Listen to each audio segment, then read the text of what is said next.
On 30 today, your host is Sandra Quilliatitan. But before we get into it, Voice is a program that is sponsored. We have to hear from our sponsors first, and then we'll come back and we'll see what we're going to discuss today. It's TDC Rams and Flo. I'll take a small. XL, that's the size for me. Flo's new prepaid combo plans have the most choice and value for everyone. Save up to 90% by combining your talk, text, and data into one simple plan. And with options starting at just $19.99, it's easy to say it, type it, or share it. A whole lot more for a whole lot less. Dial *129# now to activate. The bigger you go, the bigger you save with Flo's new prepaid combo plans. This is how we flow. Here comes the sun. Sun quick. Here comes the sun. Sun quick.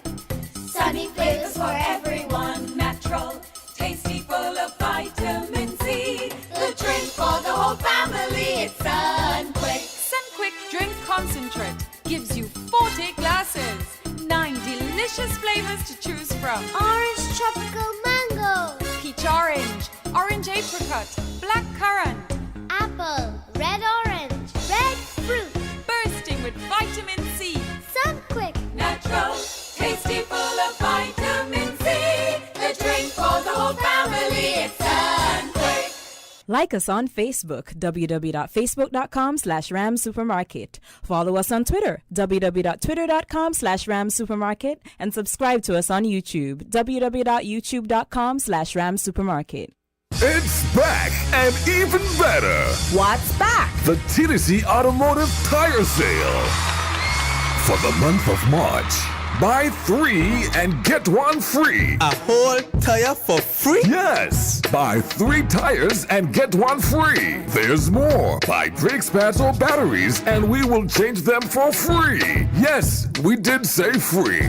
Love your vehicle this month at the TDC Automotive Divisions.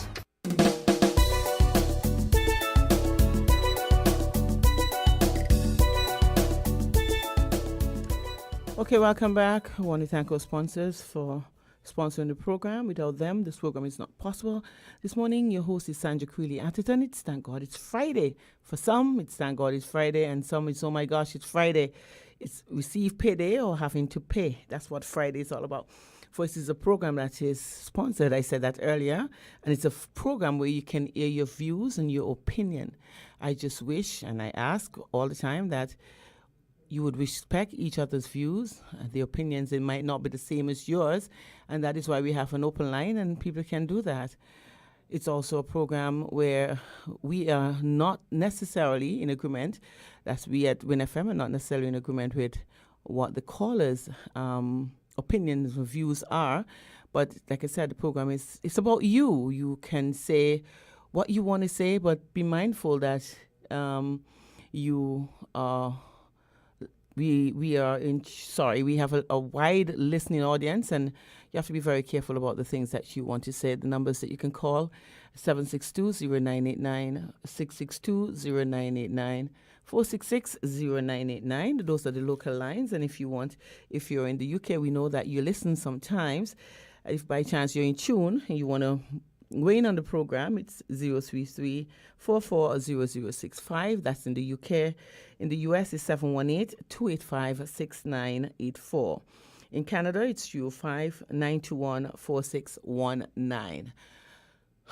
Yes. Let me see if I can get myself together and see what we're going to discuss today. It's so many things that we can talk about, but I don't want to be the one to bring topics. My topics are not necessarily the ones that you want to talk about. If you have anything that you want to share with us, or any areas that you have of concern that you want other people to hear, then you can call and you can voice your concerns.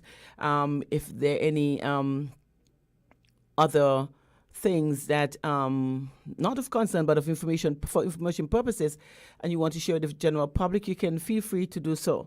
Let's recap from Monday for the whole week. Let's go back and see what we've spoken about and see how far we have come, where our concerns have been addressed, whether or not our concerns have been addressed. We spoke about, the last thing I spoke about last week, on Monday that was my last time here. I spoke about the fact that Kim Collins would have retired somebody said I say resign, but he has thrown in the towel. He has retired. I think he would have had enough. Age has become a factor.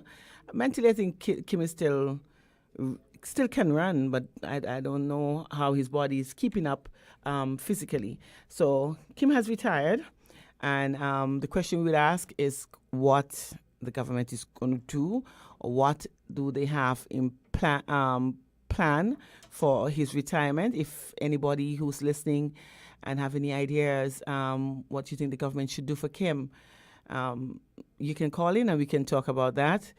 Yesterday was International Women's Day. We saw all the stuff that was happening. We heard about the awardees. We want to congratulate those people who were awarded, whose work and contributions have been recognized and appreciated. You know, I don't think they can award everybody. If I had any control over that, I would have awarded all women. And I want to thank the men who appreciate good women. And you know, some people are saying, "Oh, why is it a woman's day? Why women have to have a day? Why do you have to?" It's just sometimes you have to take some time away and start to reflect on because we take a lot of things for granted, and we look at women and we don't understand men. I mean, even women, some women don't understand the struggles, and our young daughters do not understand the struggles of the mothers. Everything is, you come home and everything is done, and I don't think they understand the energy that has to be put in order to provide. And so sometimes, you know, you just want to remind people of a day. Women, I mean, for me, every day is Women's Day. Every day I have my responsibilities that I have to take care of. Every day I have my obligations that I have to make sure that I take into consideration. And it's what it is. There's some people who would have gone out on a limb and would have done things that that we didn't expect them to do, and the sacrifices that they would have made. And I suppose that's why they were awarded, because other people would have recognized and appreciated their sacrifices and would have awarded them. But like I said, I want to award and I want to appreciate and I want to remind all women that we are equally important. And men, it's not about equality, because from the beginning, according to those people who are Bible savvy, I don't want to go down that road today, but we know that all men, not just man, the male, but all men, meaning male and female, were created equal. And I can tell you, women were designed to carry. We carry you, men, in our wombs. We carry you, men, because we're the ones who run the home. All you do, you provide, but we carry, and that's what we women always have to do. We always have to carry, and the fact that we're carrying you, it doesn't put us above or below you. It's you have to. You have to make sure that you respect us, because if you don't, then we'll drop you, and that's what it is. But Women's Day, it's not because we want to push this gender equality thing, because that's what men feel, like women always want to be equal. But if you look in the workforce, in construction, there are women. If you look in the air, pilots, there are women. If you look in the offices, accountants, there are women. Most of the time, men, you go into doctor's office, and lots of time now, I don't know what the statistics are, but there are lots of women out there who are doctors. If you look in the courtroom, there are women, there are lawyers. Everywhere, every walk of life, every opportunity, there you can find a woman. Men, I'm telling you what, where you can't find a man. You look into the hospital on a bed giving birth, there's never a man. So we have something over you, but we're not fighting because you think it's a fight and women want to be equal and women want to be men. I don't know what qualities men have that women don't have, and I don't want to know. I want to know what position men can have that women can have. I know they're going to say that, yeah, they donate, they're donors, and And I appreciate the fact. And without you, we can't survive. And without us, you are not going to be in existence. And that's what it is. We have to understand that we complement each other. We are not better than the other. And women, I want to let you know that you are important. You have values. You have worth. And you have to understand that. Our young women, we recognize now the difference, what is happening in society, where women are out there and they're working hard like the men, and then they have to come home and they have to run the house. And we've seen the repercussions of that. We've seen where our society or young people are straying, because in my parents' time, my mother was the homemaker. She didn't have to work, but she did. But it's not like my father was supposed to support the home, bring the money and provide food. And she would, raise the kids, sit around and do your homework. And then she would start talking about family values. We have an understanding who our grandparents were, because of the fact that we would sit down at night around the table and we would have that family time, and we'd talk about our grandparents. We'd talk about what life was then, and we make comparisons to what life is now. And that I find is seriously missing, because our young people nowadays days, they can't compare their lives to, they don't have a clue of what our lives were then, and so they can't seem to appreciate the position that they're in. They're still in a situation where they feel like they don't have enough. Sometimes I sit down and I would say to my kids, the kind of life that we lived. Every morning you have to get up, you have to, before you go to school, you have to go and get your water, make sure water is in the house. You have to take out the animals. You have to make sure the yard is swept. You have to feed the fowls. And it was great. And during that time, we would socialize. You go to the dam, you have other people there who are carrying water, and then you have a chance to socialize before. And that is how we used to build, and that is why the community was such a strong community, because at that time we used to socialize. Now, the difference. Our children are plugged in. They are connected to social media. And they're losing their sense of value and their sense of worth. If you see what is happening on social media, then you understand where our children are and the deficiency of having women in the household doing what they are supposed to do, that is raising children. When you look at the news and you hear of a young man or a young woman who would have been arrested, a juvenile who would have been delinquent, we wonder, what is wrong? It is because of the fact the woman has taken on other roles. I mean, that's what they wanted. They wanted to make sure that they can also provide. But we recognize the lack of teamwork here, because while the woman is working hard and the man is working hard, the children are suffering. And that is, for me, some of the contributing factors to a lot of our juvenile delinquencies that we are experiencing here, not only in St. Kitts and Nevis, but in the world on a whole. Let's go to the line and take this call. Caller, you're live on Voices. Good morning. Hey, morning. Is that Sandra? Yes, it is. Okay, this is me, man. This is the radical man here, Culture. Hey, Culture, what's up? Thanks for the relief. Well, I'm glad that the telephone problem with Win FM is cleared up so long. Mm-hmm. But the telephone disease still exists. A person called me a while ago, and while we were talking, clip, it gone. So it seemed like now they put on the timing on your landline, like what they got on the mobile phone, that when you put on $10 and the $10 top up done, clip, you're gone. So it seems like that is what they're doing with the landline. And I'm going to talk until Noah come back here with the ark and take out the fish them. Because nobody seems to be taking me on. Must be because me ain't come from away with this problem. Nobody's supposed to be racing and losing their money like that with this telephone company. Somebody just sitting there and smiling and saying, well, he or she must call him on radio. I don't call, because people need to address this. Now, this topic here, let me wish all the ladies again, happy belated International Women's Day.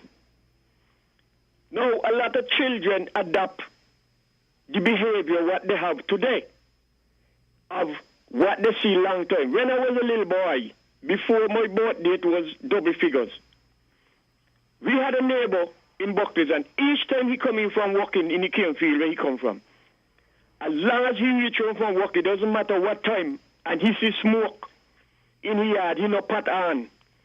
And when he come in the gate and he see the pot in the yard and the coal pot, first thing he gonna grumble with the woman, you don't cook it? Eh? You don't cook it?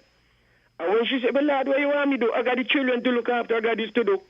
And he gonna bust the bad word, and first thing he gonna kick off the pot, kick down coal pot, throw food, dumpling around out in the street, dog gone for pig mouth, that kind of thing. Then he gone in house. She only got to say, lad, lock up the crazy man. And he gone in house, go bang the woman. All kind of thing a tumbling in the glass and mash up, cabinet and mash up, all kind of thing a fling out there. So when children have to see them kind of thing coming from the father to the mother, you know what they put that in them and say, well, it is okay for me to bang a woman when I come big. True. That is what you call a bad example that them kind of man they set.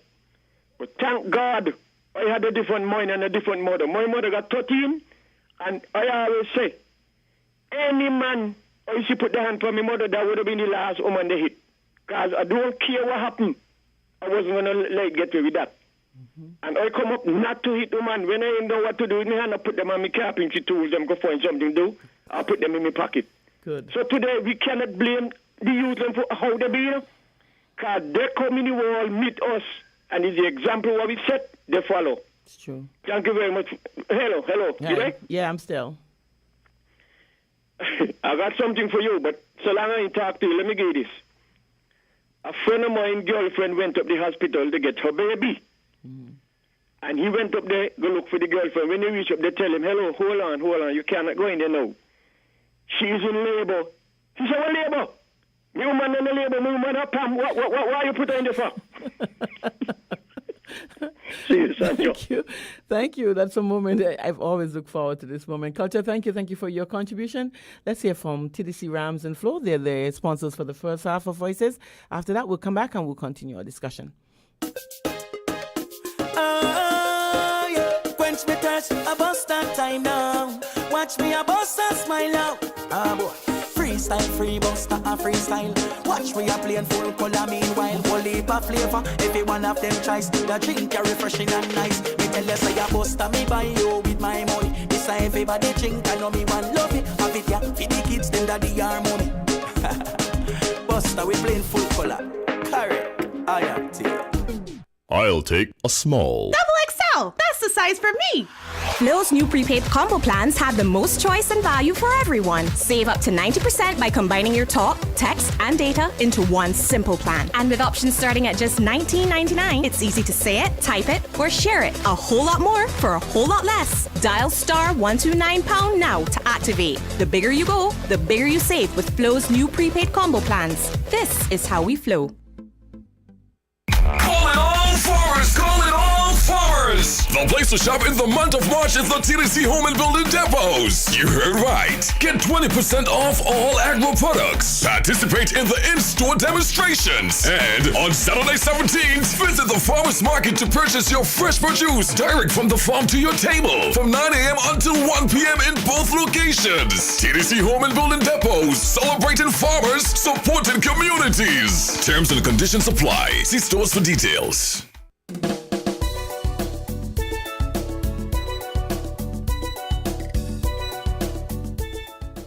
Welcome back. It's 7620989, 6620989, 4660989. Those are the local lines. You can also check us on Facebook, WinFM 989 on Facebook. You can leave your messages if you want, and we will discuss from there too. If you're in America, US, it's 718-285-6984. If you're in Canada, it's 305-921-4619.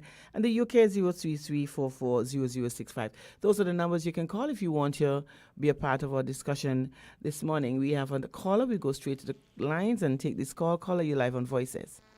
A pleasant good morning to your program host. Hi, good morning. Yes. Here is something I would like you to consider. I sometimes like the interaction between you, the program host, and callers. However, I believe that every contribution made should be based on facts and supported with truth. And so I recall listening to a similar program on another station when the host said to a caller these words, and I quote, "Caller, do you believe all that you are saying on this program? For what you have said so far don't make any sense at all to me." So the response from the caller was very vague by saying that he is sharing a different point of view Good. for some people to understand, even if it does not make sense to others. Mm-hmm.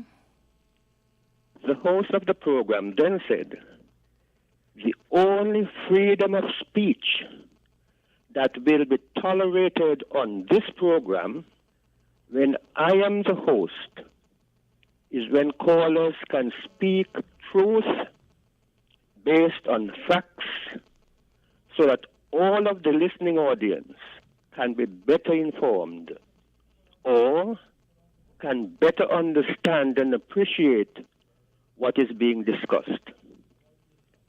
Now, for me personally, I don't think that propaganda, lies, and foolishness should be tolerated as freedom of speech. So also, just as no one should be free to do whatsoever they want in this world, in their communities in which they live, because there is always the thing of right against wrong. Now, I will take the issue that of the women, the strength of the women. Now, when it is considered that the growing of all countries' population is dependent to a large extent on women, a larger extent than women than men, there is no doubt that all women should be respected, because the caring of children for the women takes precedent over jobs. So you could say that women need to be put to the highest plane in work situation. But when that woman is a family or part of a family and has to produce children, she caters more to the raising of her children than the work in which she is employed. I don't know if you will agree with that. Mm-hmm. It's true. But certainly, if they do not take pride in raising their children, the population going forward will be doomed. Definitely. Thank you very much for listening to me. Thank you for your contribution. It's a topic that I'm very passionate about. The understanding of the role of a woman. The thing is, we ask, and it's not that we would have gone on and asked, "Oh, we need equal rights." We have equal rights. We don't have to fight for that. We are equal. It's a partnership. It's a partnership between a man and a woman. It was a partnership in when you were conceiving. So it should be a partnership throughout. Children have to be raised. But let's take into consideration sports personals. You have some women who are professional sports personals, and you would listen to them later on in life, and their regrets is that I could not have at the time in which, where I was in in my job, the position, when I was running, I was at my peak. I couldn't consider children, and you run until you're 30, 35, and after that, it's sort of difficult to now wanting to get kids of your own, and they will have their regrets later on because of the fact that they put wanting to be a professional first and raising children after they would have their regrets. Children, the world cannot multiply if all women would take the stance of, I want to be a professional. And I want to make sure that my work comes first. There are times when we women, we have to sacrifice. We have to sacrifice our job position or careers because of the fact that we are the only ones that can bring children into this world. We have to raise our kids.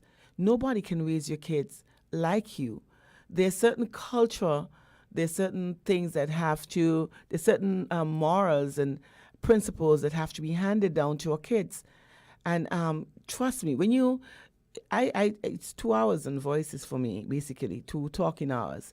And by the time I get home, I'm winded. I don't want to talk anymore. I'm tired of talking.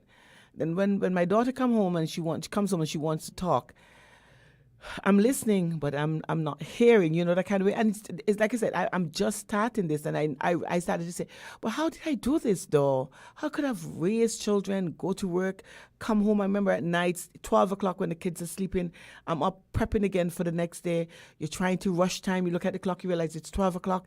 Then it's 1 o'clock. You have to get some sleep because you have to be up by 5 o'clock. The kids have to get ready to go to school. You have to tidy the house before you go to work. You have to cook food before sometimes. Some of us who like to make sure children have a decent meal, you have to cook food before you leave to get to work at 8 o'clock. And men will come out hoping that breakfast is on the table. They stretch their long self because they have to go, according to them, to the physical work. They would eat, and then they would get up, they would leave the table, the plates on the table, and then us women have to come, we have to clear the tables, we have to wash the dishes, and they would strut their long stuff, jump in their cars, and they're off to work. That is the role of a woman. And then you sit on the side when you would have set aside the day for women, and you can't appreciate the fact that we would have done it all. We would have carried you. Remember, as a man, you were carried by a woman. You were raised by a woman. You don't just become a man. You're taught how to become a man by a woman. That is the role that we women play, and I think that we should be appreciated. It's not one day, and it's not the fact that, some people are awarded for their contribution in society, the extra that they would have done. But like I said, they are the ones who are not recognized, are the ones who work the hardest. Could you imagine having to go into the cane field, as your mother having to go into the cane field, come out from the hot sun, come home and still have to prep the food? Husbands, you go in the cane field, you come home, you sit and eat. Women, when they come out the cane field, they have to come home and prep food so that you can eat. And that is what happens, is that we, there's never a dull moment in the life of a woman. And that is one of the reasons why I think. And then at the end of the day, she complains because she's tired and you're not helping. And what do? You start shouting at the top of your voice. That's not enough. Then you start slapping her up and letting her know that you're the man and you're in charge. That is the abuse. Those are the issues that I have. That's what you try to talk about, the way women are treated. After we would have done what we had to do in the home, that's basically our payment, the abuse. That is why I would say to most women, you have to understand what you're worth. You have to understand your values. We are who we are. It's in our DNA. We were built to raise. We were built to care. But we have to understand also that that is not only who we are. Let's go to the phone lines and take this call. Caller, you're live on Voices. Sandra, good morning. Hey, morning. Morning. Morning. Everybody at the sound of my voice. And let me make a little early decoration. I go so active for next week on this program.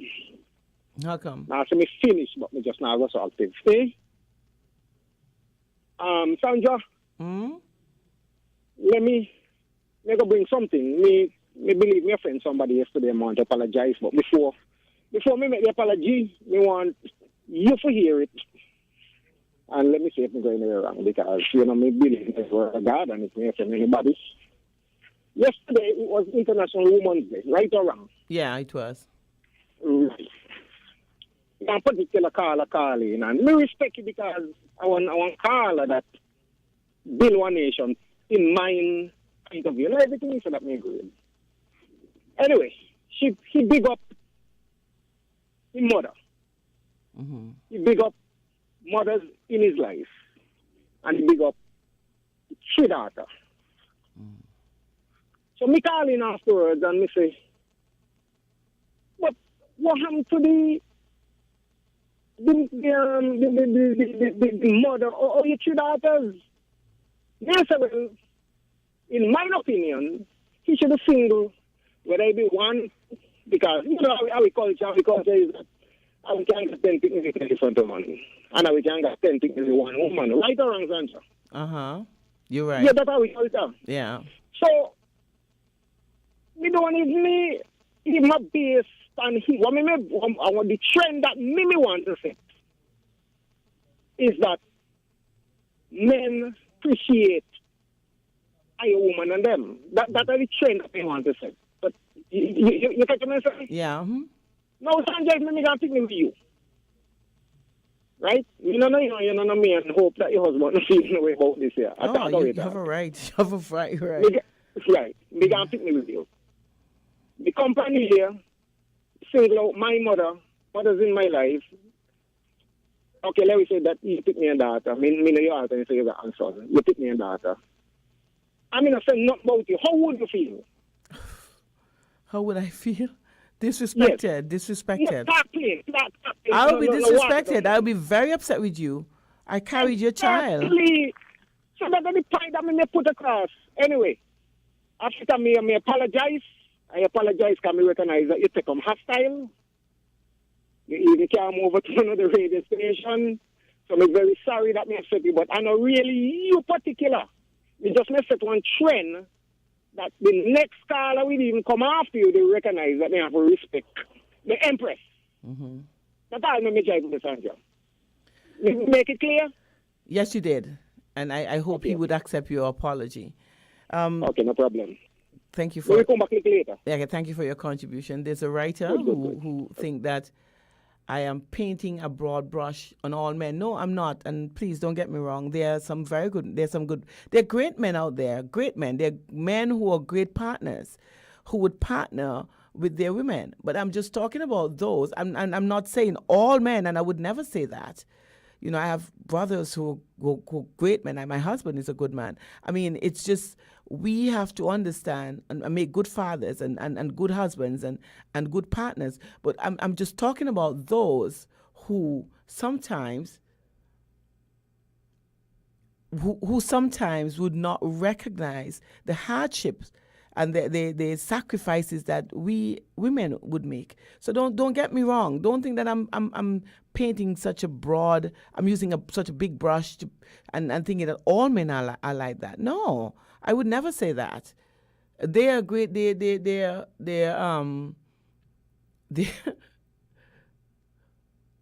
So I'm looking at the wall at the same time. I'm saying. But let's get back to where we are. What I'm saying is that they're men who make great partners. I've seen men who get up in the morning, and who look after the kids, who make sure that they're ready for school, while the wives or the mothers are preparing the food. I've seen that.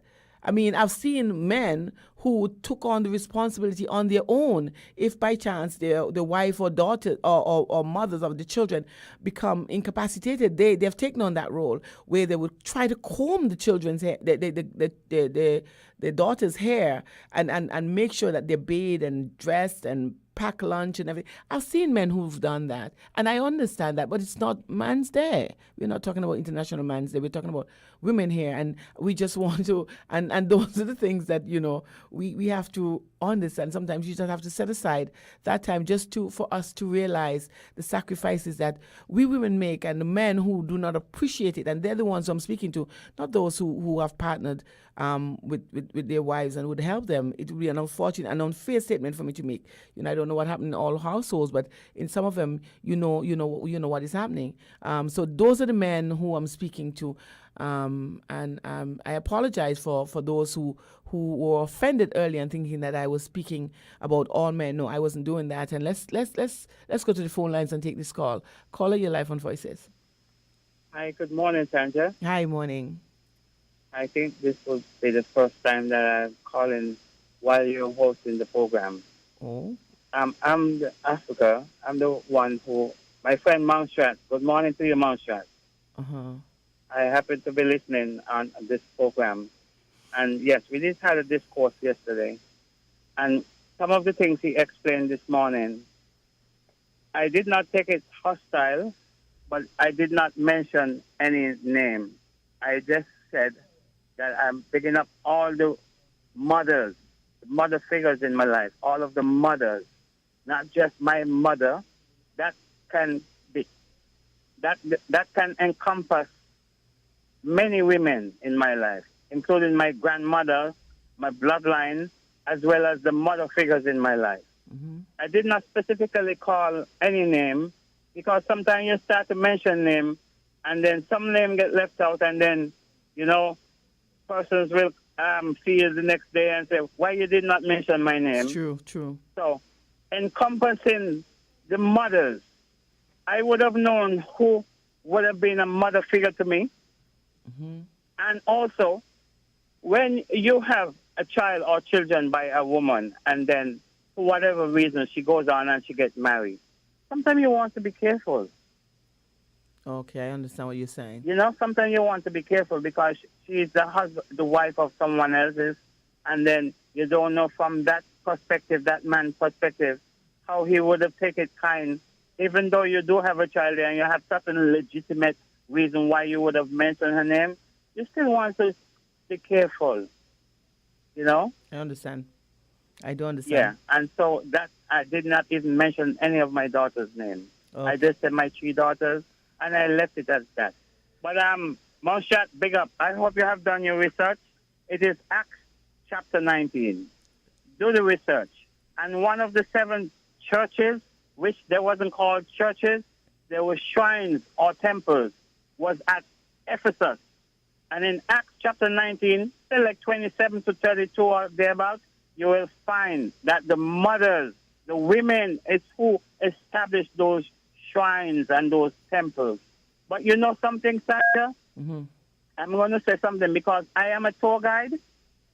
And if you were to tour and go down to the Romney's Manor, I'm just using this as an example. If you were to go to the Romney's Manor and you will see where the Red House was built, where the Carabel Batik is, if you will see where the Red House was built, it was called the Red House, the original building. Okay? Mm-hmm. It was built exactly where Tegraman, the chief, Kalinago, the Kakit, the chief Kalinago, it was built exactly where he had his hammock.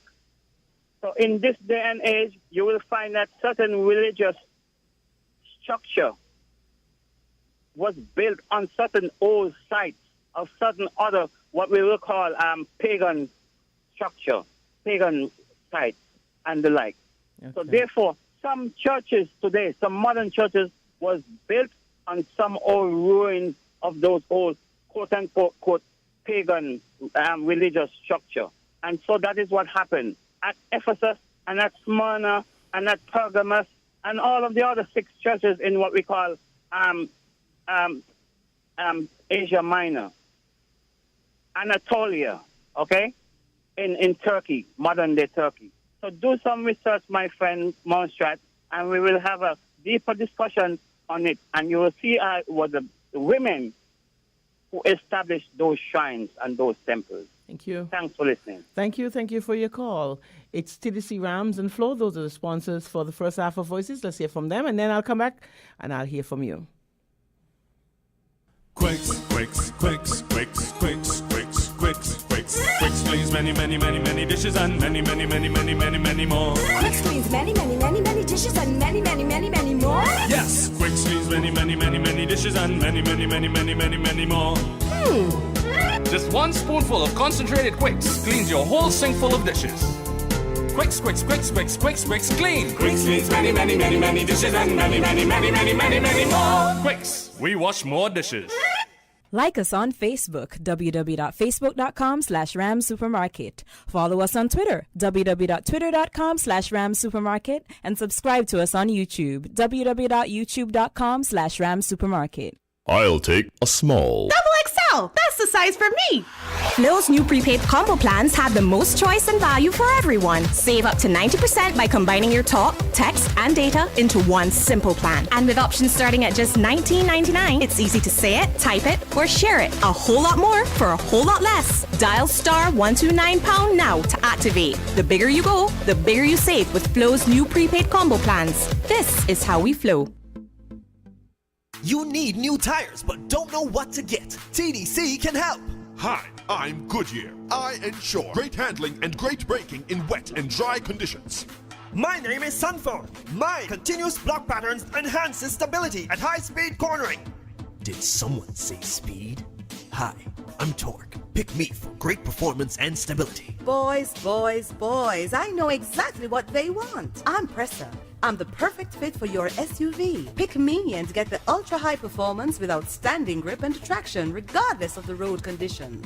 So which one of us are you gonna choose? For the most reliable, durable, high-performance tires, come to TDC Automotive Divisions. We'll help you choose from the best brands at the best prices.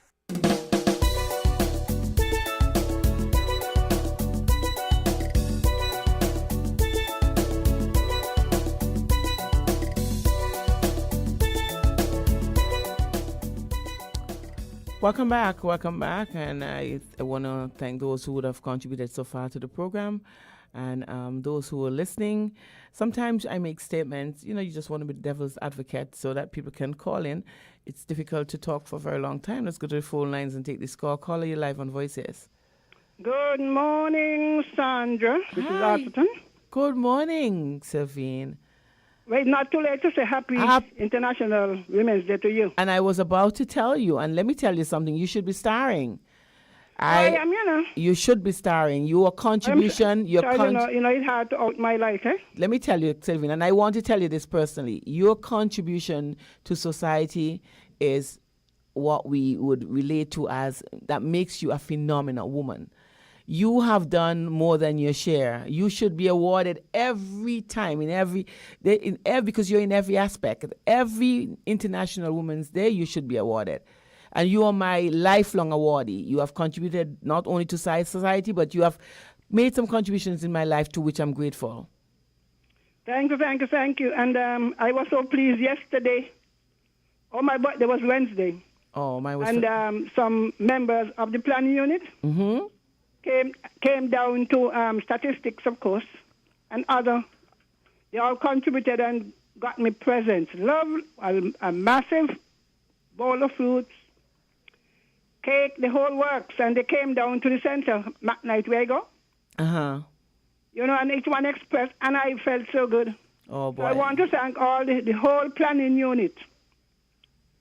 And I just say, we labor much. We started in the days of writing on paper until we reached computers. You remember the machines that we were plugged in? Yeah, and this broad ledger thing I used to be working on? You have to write and flip over. You remember those days? My heart out. Anyway, I feel good. And I can't take all the things. There are many other women out there who are still laboring, who for some reason or the other, they're not maybe extroverts like me, They are not. But their turn will come. And I salute all of the women.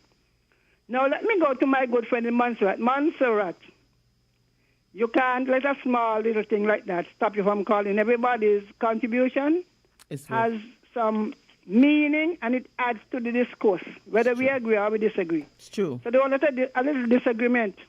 You have to do like me, disagreements, and so I hear you and I acknowledge you and I get on with what I have to say. So, now to my good friend Africa. In Acts 19, if you were here, well, I'm sure you were here in 1993, where women have been used to create turmoil.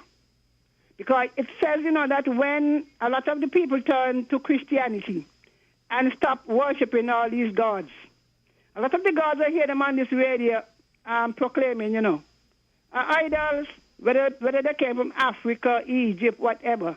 They're not the true gods. So let's get that one straight. And the next thing, it says that the goldsmith or the silversmith who used to make these idols of Diana, the goddess, he said when they saw that it was affecting the bottom thing, their business, they stirred up the people. And of course, women, we always ready to take on anything. So the women were there in the front, but they were stirred up by the men for the economic reason. And I keep hearing people saying, the God of the ancestors. I agree that our ancestors had gods, but all of them were not godly. A lot of them are demonic. But a lot of the worship that went on was and is demonic. Savine. Wait. Africa has Christianity, It started way there, because I don't think some people know that Africans worship the one God whose name is Jehovah. But Sylvain, let me say something though. Christianity is one of the youngest religion. Africa they do Kemetic. I mean, we speak from what we know. There are other things out there, there are other information out there. We can hold on to what we believe in because that's what we were taught. But then there are other people who have and who never and doesn't understand Christianity because they were taught something else. And for us to condemn in a modern day and age, you understand? Modern doesn't change religion. You go on the thing and see a lot of this thing is demonic. We don't want to say so. Just like how they worship up. When I was in school, right, the old time days, we did Greek mythology for literature. All these different gods. Every certain nation have their own God. You read in the Bible, even the very Jews used to worship idols. Every now and again, the king carried them into worshiping Moloch, where they offer their children on altars. They used to worship sun. They used to worship. The Bible have it in, the worship of sun and stars and so, but we were commanded to turn away from that thing. So while our ancestors might have done it, because there is no disputing they did it, but the Bible says in Psalm 19, God's knowledge has gone through the whole earth. To the whole earth. Sylvain, let's take 1 minute here with this. We talk about sacrifices to gods. Every God, including the God that we serve, every religion is about sacrificing to gods because we sacrifice to God. Look at Abraham's situation where in his heart, he was getting ready to kill his son as a sacrifice to God. He came out of a pagan religion. Well, then we question the pagan information in the Bible, and it is in it, right? And we still have paganism in there. Is in it. The Easter you read thing. From Genesis, come down. The pagan religion still there. is in it. It's still there, and the question we ask, there, but it doesn't. But it is denounced. The practices for me, nobody's not saying that there. Yeah, but the practice even with the Greeks, they had their whole set of gods. The Roman had their whole set of gods. I tell you, I knew all of them by name. Africa have their own. The Chinese have you go in a Chinese supermarket, they got their god there with a little food in it. I went to India, I went into a Hindu temple. One big table there full of food and people outside hungry. But you understand? Savine, that's what they are taught. We are taught that there's one God. That is what we know. Yeah, and where did this one come from is the question you ask. But they feel like their religion is justified. It's justified. So because they have their facts, we don't take time out to look at Taoism. We don't take time out to look at Hinduism. We don't understand. A lot of us. So, you see, in this day and age, with the internet and so, you can read upon any religion. You can read it up.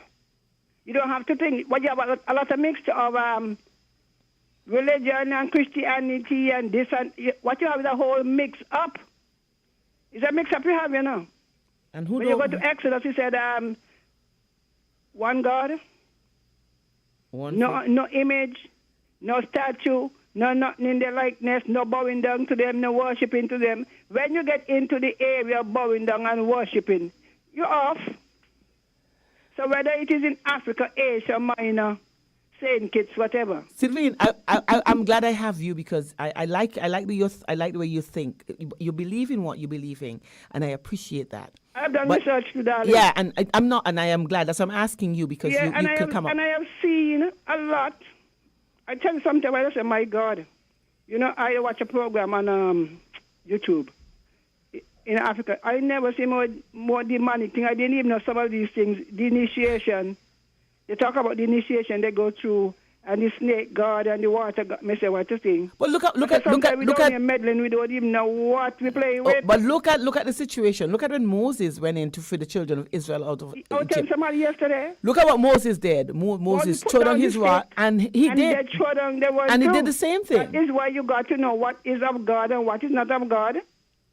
Sylvie, And he said, the Bible saying that Moses snake eat up all the other snake. You go into the book with Daniel, and all of the false one come out and they prophesy and they carry on. And all the kings said, look, by tomorrow, all of you who here eating my food, you better tell me what I dream and what it means.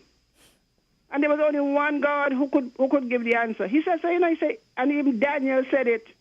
It is the only one God of heaven who could tell dreams and the interpretation. That saved Egypt with Joseph. So all the other gods, they have the Dagon, the Baal, the whatever. That people bow down and carry on.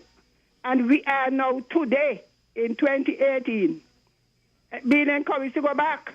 No, Christianity is one of the youngest religions. It may be so. And so the question you ask, and when you look, Jehovah is not the newest religion. Of course, right? I mean everybody did that from the beginning. I mean, if God was from the beginning, and it would have. The Bible says in time past, God blink here at it. Yeah, but like I said, we have to be careful. In these days, He called upon people to repent. He said in time past, in our ignorance, because God don't judge you for what you don't know. Maybe some people don't know that. Huh? Ignorance does not judge you for what you don't know. Ignorance is no excuse to the law. Right, he said. Because you have a conscience. God doesn't. It's not about judgment, and your conscience tell you don't do it. Some people feel that God can just judge everybody. So no. If your conscience tell you don't do it, and you sin against your conscience, it is a sin. Whether or not you know it's a sin, providing you went against what your conscience said, I firmly believe that. If it's the God in us, then God is not unjust. He's not He unjust. said so. He said, to whom much is given, much is required. To whom much is given, he will be beaten with many more stripes. So we who know better, I appreciate my African ancestry, So I look at it and I read it up and everything. There are some parts of it I admire, the spirit, because I see myself as a strong African woman. They got. But nobody can pull me into idolatry. Anyway, let me go. So I'm going outside to hang up my clothes. Okay, Stephen, enjoy the rest of the day. I always like your contribution. Continue to listen. Religion and politics. Those are the two topics I don't like to get involved in because they're no facts. For me, the Bible was written, and if you look at the Bible itself, it says King James Version. That is what somebody saw, and that's what they feel, and it's what it is. Let's go to the phone line and take this call. Caller, you're live on Voices. Sandra. Oi. Listen, even you hang out your clothes, continue listen. Sandra, and on a dispute, let me stop. When from a radio station, you can walk with them in your pocket. Okay. You understand me? Over out in a sailing area they call sailing. You can do that. Or in the north, maybe of a stationary. If you just even make one little twist, it's gone. You catch me? Yeah. Right. So I know dispute and so can make me stop. While you're on here, let me ask you a question. I read that the volcano in Montserrat, there are some more activities going on there. False alarm. False alarm. Okay. Yeah. Okay. Fake news. Well, the activity never stopped. But then you have to know people agendas, right? People agenda. You know, they may try for a good while now forget. The people of Montserrat off. And they try all kind of different things. You understand me? Right. So the last report there that may false alarm. Okay, fake news. Yeah. Okay, Sandra, you see how we come with Africa and how Africa come back. And you see how dispute can clear up easily. Simple, just like that. Yeah. And you have to talk, but then this sounds very good example, isn't it? Yeah. I appreciate the strength of both of you and the fact that, I mean, you came, you felt bad about it. The man in you, it's not the ego that you put aside and you decide to come and talk about it and how you felt. And his response, I really appreciate, I applauded that. It was good. Yes. We need that as an example. Exactly. Yeah. And if problems can solve like that, they tell you, the world will be a better place. The world will be a better place. The world will be a better place. Sandra, I want to say this year. You listen to Devotion this morning with Charlie Francis? No. Look, Mr. Marcus, if you listen to me, please play the Devotion there for another week every morning. And Mr. Francis, if you are listening to me, please get a Devotion there on one CD. And I put in every household. Because the Devotion there this morning, Sandra, it was right and packed. Mm-hmm. You can listen back to it. I'm sure you know how to use it, right? Yeah. You know, the radio station. Right? Mm-hmm. And Sandra, too, last week, me try hard to get back to you, but me just not get back to you. You remember the caller that called in with American Vice from overseas saying that he needs to see one sign? Mm-hmm. You remember that? Mm-hmm. Right, he needs to see one sign. Okay? The only sign that may go give, he got many, many signs, but the only sign that may go give, the Bible says, is appointed for a man once to die. You live, you're dead. Let me just let on this. You live and you're dead. And we see that every day, ain't it, Sandra? Yeah, we do. All right, exactly. So you don't need to really go back for no more other signs and other signs. But these are the problems that we got, Sandra, eh? The devil. You know me, have to bring in the culprit, not the whole thing. The devil gives you one tendency to make you believe certain things, make you feel too educated, so forth and so on. And meanwhile, your time will get short and short and short you. And if he can get you just another frame of mind, and get some of me in another frame of mind, he laughs. Okay. You get me? Yeah. And tell God, look, we got one. But let me tell you this. I don't want to cut you off, but it's on news time. And at that time, I can't go over. So you can come back in because I want to discuss this with you. So you can come back in after this. Okay, great. Good. Thanks. Okay, it's about that time. It's about the news time, but I want to remind you that Voices was sponsored by TDC Rams and Flow for the first half. We'll hear from them again, and then we'll go straight into the news. I'll see you after news.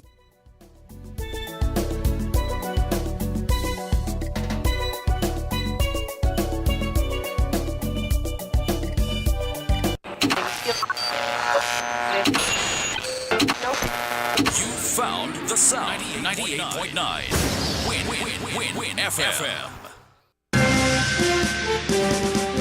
We now bring you the headline news. The headline news is brought to you by Caribbean Alliance, The Grange, KDP Enterprises, FamCare, Subway, Carib Brewery, and CNC Trading.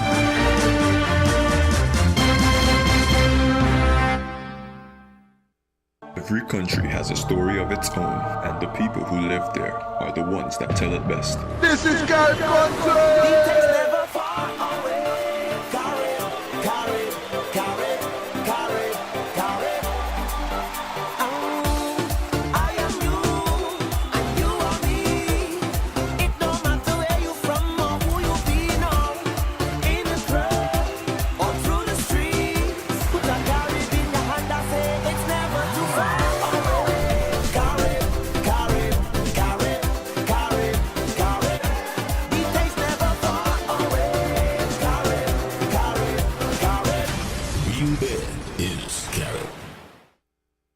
Come to Subway and eat fresh. Try our daily specials. That's right, we have a special every day at Subway. Come in today and eat fresh.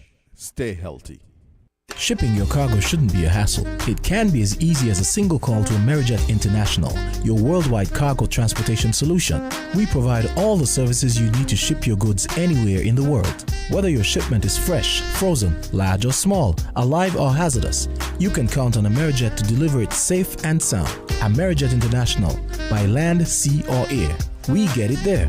For more information, visit us online at www.amerijet.com or call us at KDP Enterprises, telephone number 466-9595.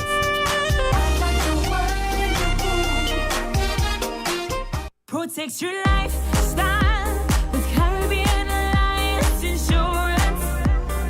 Till you walk with a local reputation and service for second to none. Securing you is our mission. People that you can trust, your business, property, we got you covered. Motor or personal, whatever it is, we've got you covered. 130 years in this business, we've got you covered. For all your insurance needs, visit or call us at 465-2631 or 469-5303. Dealey Walwyn, people you can trust. BioCare Lab says it's your hair, so wear it your way with Curls and Naturals Hair Care Solutions. Start it right with Curls and Naturals Texturizer Hair Softener, infused with Moroccan argan oil, and maintain it with the Dream Curl Cream with honey and shea butter, all with daily moisturizing anti-fizz and shine serum. For locks and twists, nourish them with a curl defining custard and see them grow. It's your hair. Wear it your way with Curls and Naturals. A brand new you every day. Curls and Natural, sold locally by CNC Trading on the CAP Southwell Industrial Site. Telephone 465-4081. Did you know that the Grange Healthcare Facility is the first purpose-built non-governmental healthcare organization on St. Kitts, offering 24-hour nursing, therapeutic, and residential care for older adults? It's situated at Otley, 7 miles east of Vastair in beautifully landscaped surroundings. The Grange has a team of highly trained professionals and provides care that's rated as being comparable with UK and North American standards. The Grange offers varied accommodation to suit your individual needs, and our all-inclusive packages make the cost of care per hour the most competitive on the island. Services include convalescent care for all ages, daycare facilities for older adults, rehabilitation services, and training and continuing education for healthcare providers. For more information, call 466-5525 or 465-8020, fax 466-8221, or email thegrangehealth@gmail.com, or visit our website at www.grangehealthcarefacility.com.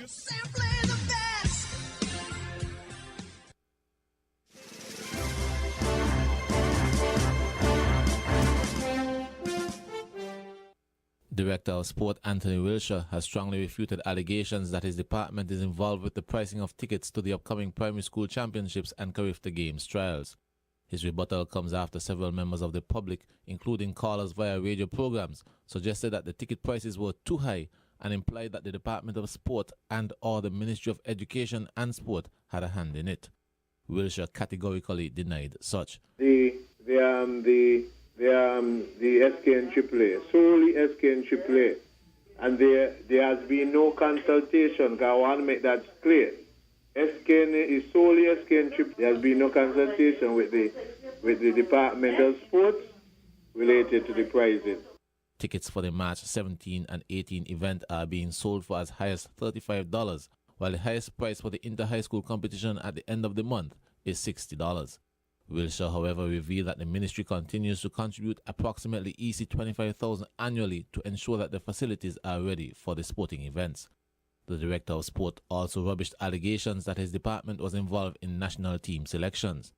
The Department of Sport has no input in the selection of any team in this country, except it would be under 13. If it is under 13, then we will have something to do with it. But other than that, national teams, we have nothing to do with this section of national team, because people must stop going on spreading these kind of things. Win FM made an attempt to reach out to the SKN AAA to ascertain the determining factors for the ticket prices, but was unable to get a response up to press time.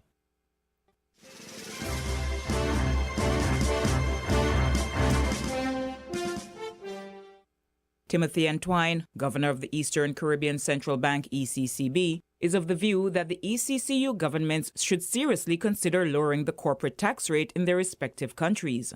Governor Antwine was at the time responding to questions from the press corps posed during a recent country outreach mission in Antigua and Barbuda. I certainly am of the view that all corporate tax rates would need to come down.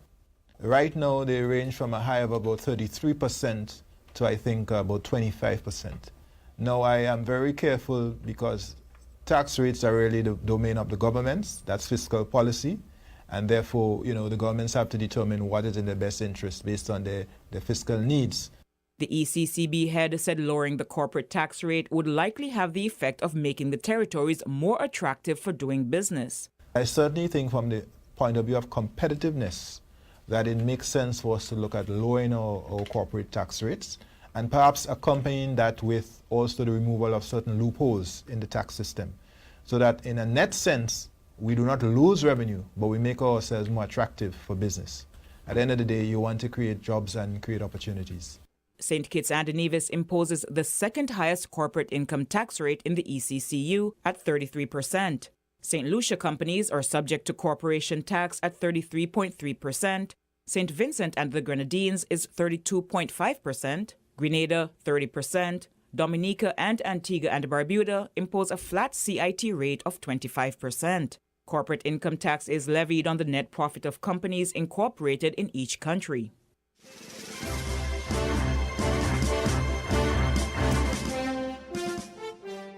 A group of women on Nevis were given the opportunity to learn more about health issues women are faced with at a Health is Wealth for Women and Girls seminar on Wednesday, according to the Government Information System on Nevis. The forum, which was hosted by the Department of Gender Affairs in the Ministry of Health and Gender Affairs, was a collaborative effort with the Nevis Renal Society in observance of International Women's Day and Kidney Day. The theme was Press for Progress, Transforming Women's Lives. Lorraine Archibald, coordinator of Gender Affairs, explained the need for women to have a better understanding of how their bodies work as they press for gender equality. She added that based on statistics, the gender gap is widening worldwide. Therefore, as women, along with other girls, they have to bring about change, press for progress, and transform each other's lives. She said, quote, "As we press for progress, it is important that we as women understand our bodies better, especially between the ages of 35 to 65 years. It is a time when we have so many problems with the men, menstruation and menopause. So today, we are here to learn more. We are here to prevent kidney disease, learn to cope with menopause, and how to defy aging and age gracefully as we women press for progress." End quote. During the seminar, a number of presentations were made on varying health matters.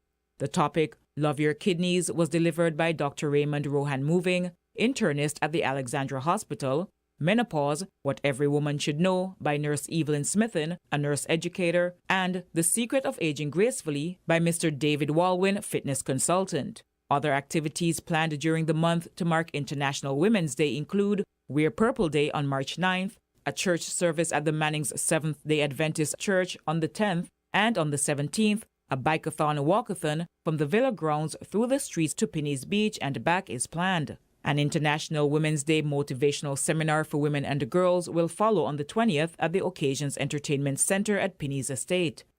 On March 23rd, there will be a march through the streets of Charlestown to the Villa grounds, where participants and spectators alike will be treated to live and enriching performances.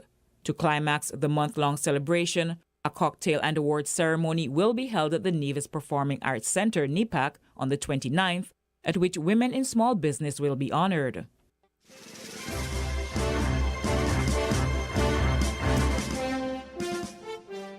Every effort is being made to ensure that the necessary framework is in place in St. Kitts and Nevis to facilitate international trade. Owing to this, the Ministry of International Trade hosted a 3-day workshop in collaboration with the World Trade Organization WTO Secretariat Services Division at the Ministry of Agriculture Conference Center. Approximately 50 participants took part in the workshop. Permanent Secretary in the Ministry of International Trade, Jasmine Weeks, summarized the event. Essentially, the 3-day workshop sought to equip the stakeholders with the necessary tools to conduct trading services outside of the Federation. You and I would know that services comprise of the services trade comprise at least maybe 70%, over 70% of our contributes that to our GDP, and we believe that we ourselves as nationals need to understand the importance of services trade and how it impacts us. And we not only want us to be aware, but we want to do something about it. Essentially, what we sought to do was to invite stakeholders from the public sector in the first instance who deal with policy to ensure that the policies in place are suitable and appropriate to allow for our stakeholders, those other persons who benefit, that is the private sector, to provide trading services outside of the Federation. So that is one of the things that we start to do, to build capacity to provide information, and that information would have been provided for to the participants by the World Trade Organization's secretariat staff, experts in the field of trading services. It was focused on the General Agreement of Trading Services, which we call the GATS, that falls under the WTO mandate. Permanent Secretary Weeks also indicated that the support gotten from the various public sector departments was indicative of the interest in the improvement of policies with regards to international trade. So the objectives, I would say, were obtained and they were achieved.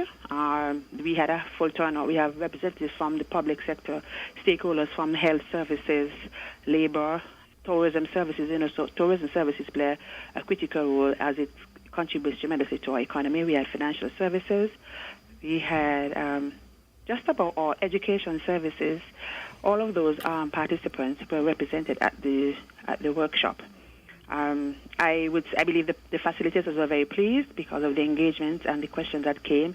Like I said, it was a capacity building workshop, so it is not complete. We continue to build capacity in the Ministry of International Trade because we have oversight over a lot of trade policies. We are engaged in a number of trade agreements, the WTO agreement being one of them, and very critical one. So we thought that one way to start was to engage stakeholders. We know that some persons in the public service, some of them are new to these discussions, and although they may sound a bit technical, in reality, they affect all of us. All the policies, as it relates to these agreements, affect us. So we need to be aware and be sensitized as to how it affects us, because trading services affect all of us. All of us in some way engage in trading services, and its contribution to our GDP is tremendous. According to the Ministry of International Trade, its mission is to facilitate socio-economic development through accommodative trading arrangements and a competitive and enterprising business sector anchored in a consumer-friendly environment.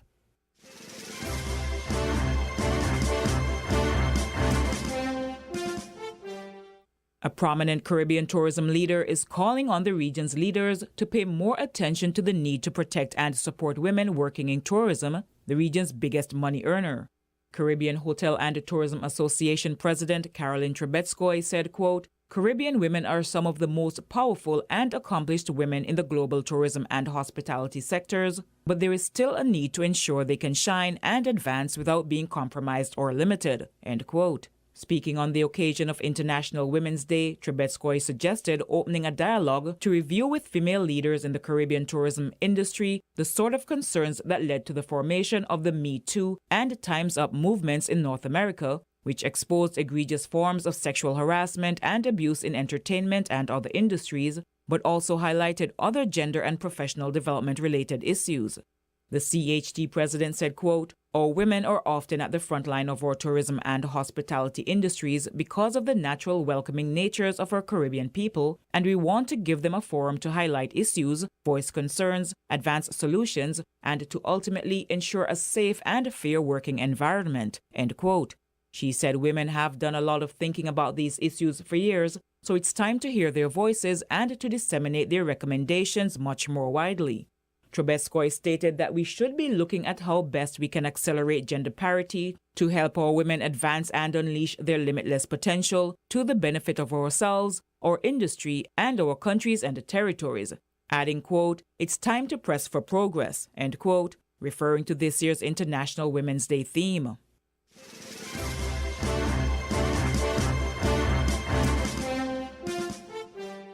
World Kidney Day, which is a global campaign aimed at raising awareness on the importance of kidneys, is celebrated on March 8th And the theme this year is Kidneys and Women's Health, Include, Value, Empower. Hazel Brandy Williams, Junior Minister responsible for health in the NIA, spoke to the prevalence of kidney disease in women. This theme calls on us to reflect on the 195 million women worldwide who are living with chronic kidney disease known as CKD, as well as the 600,000 women who die annually. In St. Kitts and Nevis, CKD is not one of the leading causes of illnesses and death. However, non-communicable diseases such as diabetes, hypertension, and some cancers represent our greatest burden of disease, accounting for over 80% of deaths per year. These are indeed risk factors for chronic kidney disease in both men and women. But because over 70% of diabetic and hypertensive individuals are female, particular attention must be placed on this segment of our population. Mrs. Brandy Williams pledged the support of the Health Ministry and that of the Nevis Island Administration in the fight against chronic kidney disease and other NCDs. As Minister of Health and Gender Affairs, I pledge my government's commitment to ensure the promotion of healthy lives and well-being as enshrined in SDG number 3, as well as to ensure that gender equality will be attained as outlined in Sustainable Development Goal number 5. As such, my government will address the barriers that contribute to the higher prevalence of CKD in women versus their male counterparts at 14% and 12% respectively. The Ministry of Health continues to demonstrate a commitment to the greater awareness of CKD as well as ensuring access to treatment. Hemodialysis services in Nevis may become a reality in the near future, the minister revealed. Access to end-stage renal care through hemodialysis services will soon be a reality in Nevis as we expand the Alexandra Hospital to include a dialysis unit with adequate water treatment capabilities. This will ensure physical access on island to the 3 patients from Nevis who are currently on hemodialysis, some of whom are women.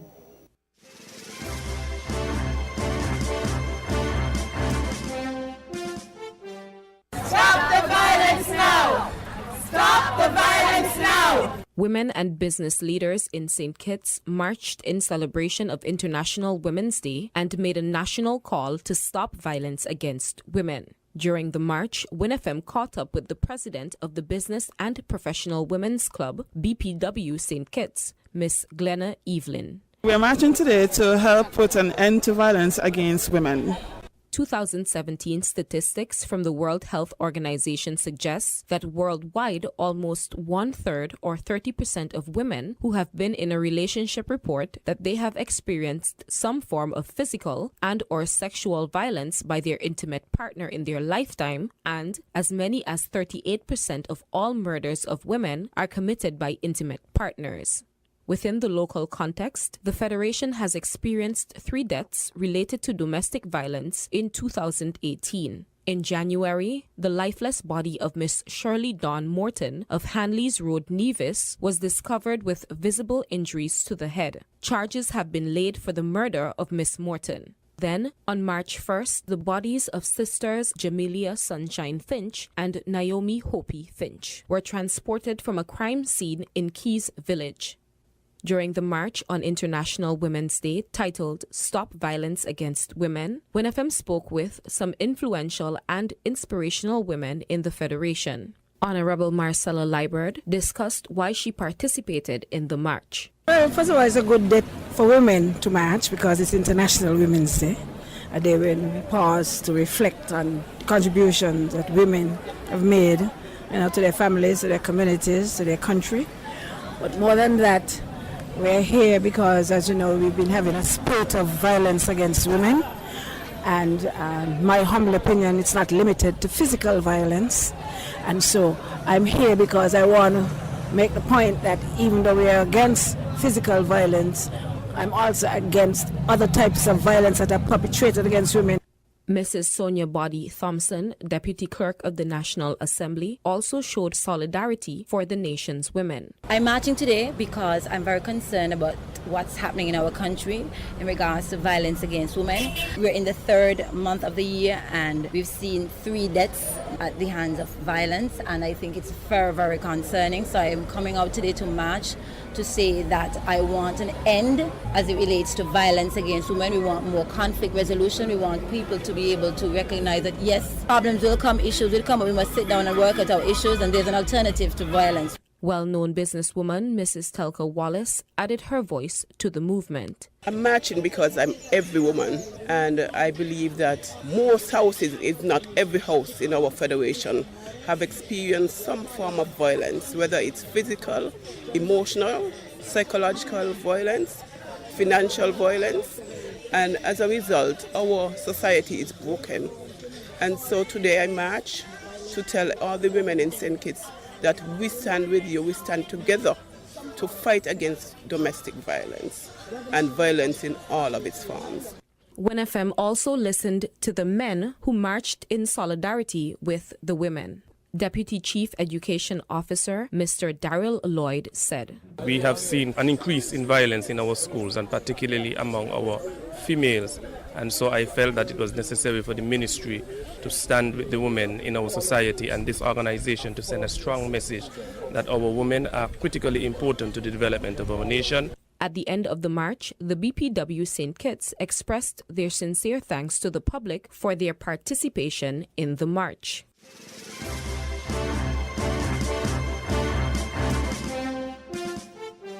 We now bring you this international report.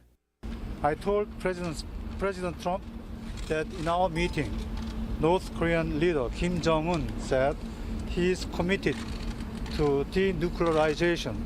Kim pledged that North Korea will refrain from any further nuclear or missile tests. He understands that the routine joint military exercises between the Republic of Korea and the United States must continue. And he expressed his eagerness to meet President Trump as soon as possible. President Trump appreciated the briefing and said he would meet Kim Jong-un by May to achieve permanent denuclearization. The Republic of Korea, along with the United States, Japan, and our many partners around the world, remain fully and resolutely committed to the complete denuclearization of the Korean Peninsula. Along with President Trump, we are optimistic about continuing a diplomatic process to test the possibility of a peaceful resolution. The Republic of Korea, the United States, and our partners stand together in insisting that we not repeat the mistakes of the past, and that the pressure will continue until North Korea matches its words with concrete actions.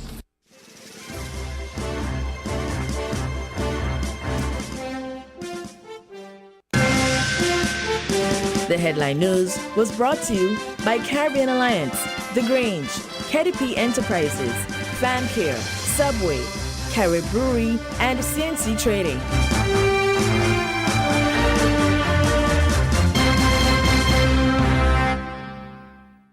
Did you know that the Grange Healthcare Facility is the first purpose-built non-governmental healthcare organization on St. Kitts, offering 24-hour nursing, therapeutic, and residential care for older adults? It's situated at Otley, 7 miles east of Vastair in beautifully landscaped surroundings. The Grange has a team of highly trained professionals and provides care that's rated as being comparable with UK and North American standards. The Grange offers varied accommodation to suit your individual needs, and our all-inclusive packages make the cost of care per hour the most competitive on the island. Services include convalescent care for all ages, daycare facilities for older adults, rehabilitation services, and training and continuing education for healthcare providers. For more information, call 466-5525 or 465-8020, fax 466-8221, or email thegrangehealth@gmail.com, or visit our website at www.grangehealthcarefacility.com. Is your hair thinning, shedding, or breaking? BioCare Labs has researched the causes of split ends, thinning, dry, and brittle hair, and has developed a product to solve these weak hair problems. We call it Strong Ends Products. If you desire to grow strong, healthy hair, Strong Ends Products is your solution. Formulated with potent natural ingredients like honey and shea butter to deposit and retain moisture, castor and almond oil for scalp and roots, and aloe vera and coconut milk for strength. Try the full line of Strong Ends hair products and grow healthy, beautiful hair. Strong Ends, sold locally by CNC Trading on the CAP Southwell Industrial Site. Telephone 465-4081. Protect your lifestyle with Caribbean Alliance Insurance. Till you walk with a local reputation and service for second to none. Securing you is our mission. People that you can trust, your business, property, we got you covered. Motor or personal, whatever it is, we've got you covered. 130 years in this business, we've got you covered. For all your insurance needs, visit or call us at 465-2631 or 469-5303. Delia Walwyn, people you can trust.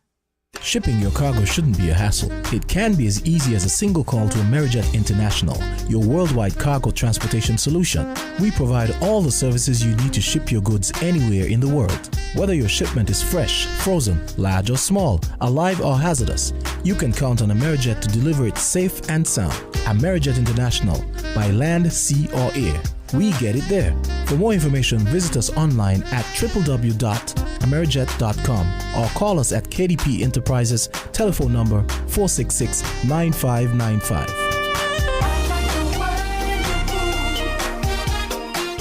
Come to Subway and eat fresh. Try our daily specials. That's right, we have a special every day at Subway. Come in today and eat fresh. Stay healthy. Every country has a story of its own, and the people who live there are the ones that tell it best. This is God Country!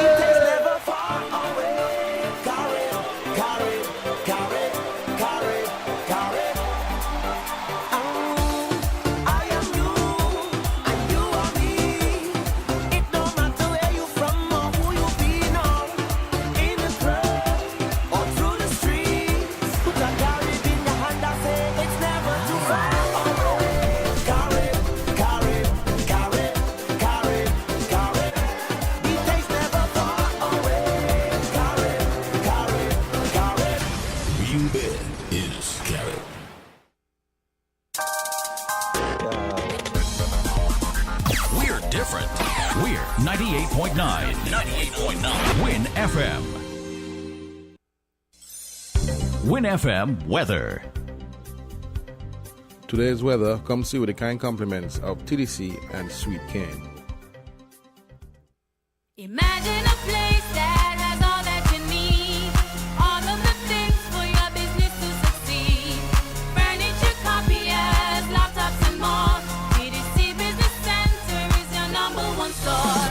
Print and copy and scan and fax.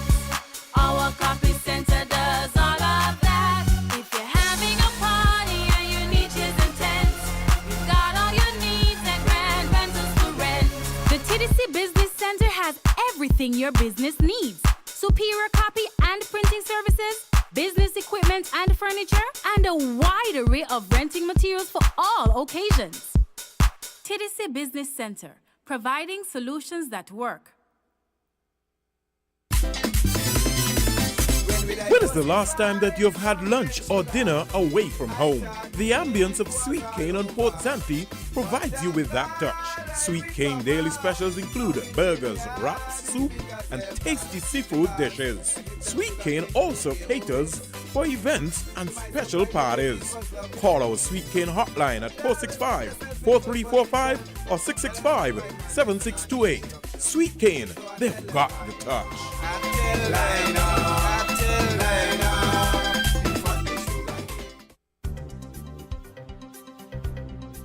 Light to moderate east to southeast winds will prevail across the region as surface high pressure builds across the area.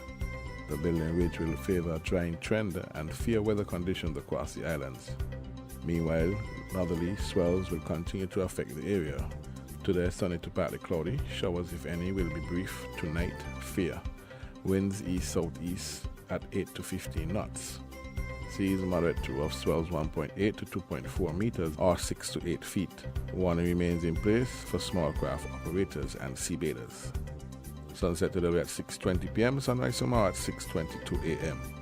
That's your weather forecast for today. Comes with the kind compliments of TDC and Sweet Cane. When is the last time that you've had lunch or dinner away from home? The ambience of Sweet Cane on Port Zante provides you with that touch. Sweet Cane daily specials include burgers, wraps, soup, and tasty seafood dishes. Sweet Cane also caters for events and special parties. Call our Sweet Cane hotline at 465-4345 or 665-7628. Sweet Cane, they've got the touch.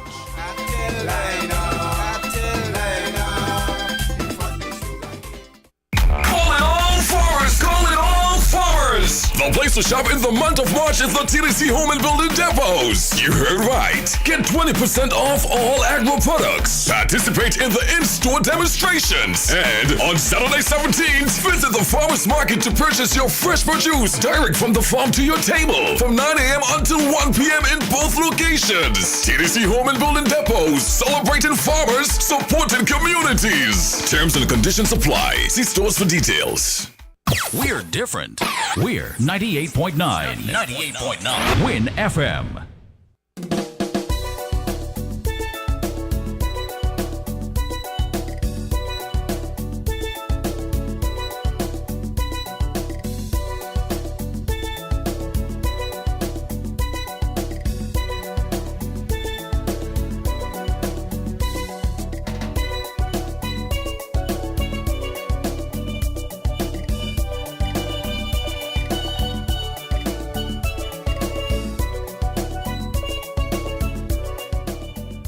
Okay, welcome back.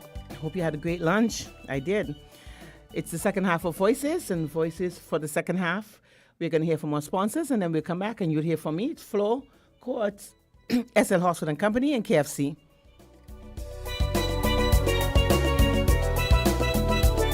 Shopping is a lot easier with Courts Ready Finance. Choose what you want from our wide range of quality products, and we take care of the rest. Courts Ready Finance's affordability means there's no deposit. There's no need for a lump sum of cash. It's flexible, which means you choose your payment term and you're guaranteed the lowest monthly payments anywhere.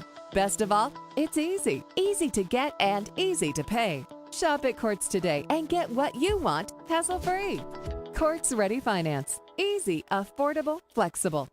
Extra, extra, wheels all about it. It's Hortford's Automotive Extra Special Sale on all 2017 Nissan buses. In addition to the already low gotta-go price, for March only, we will offer 4 free tires with every purchase. That's right. You'll get 4 brand new quality tires with the purchase of a Nissan high-roof bus. $1,500 in free gas. No, you're not dreaming. It's real. With the purchase of a Nissan Eurovan 2017 model, you'll get $1,500 in free gasoline. And remember, you still get huge discounts along with 0% down payment. No payment until May 2018. $500 in free groceries, free bill of sale, free servicing for 1 year, free registration and licensing, free tinting. It's Hortford's Automotive. Extra, extra, wheels all about it. Extra special sale on Nissan buses for the month of March only. See store for details. Terms and conditions apply. I'll take a small. XL, that's the size for me. Flo's new prepaid combo plans have the most choice and value for everyone. Save up to 90% by combining your talk, text, and data into one simple plan. And with options starting at just $19.99, it's easy to say it, type it, or share it. A whole lot more for a whole lot less. Dial *129# now to activate. The bigger you go, the bigger you save with Flo's new prepaid combo plans. This is how we flow. How does it feel when you got that feeling? You got the flavor you love. How does it feel when you know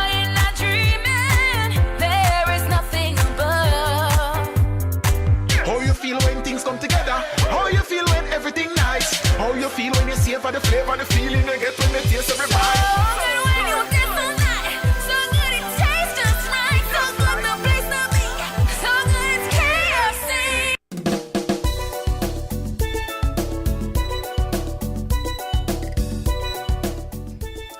Okay, welcome back. You're in tune to 98.9. That's Win FM on your radio dial.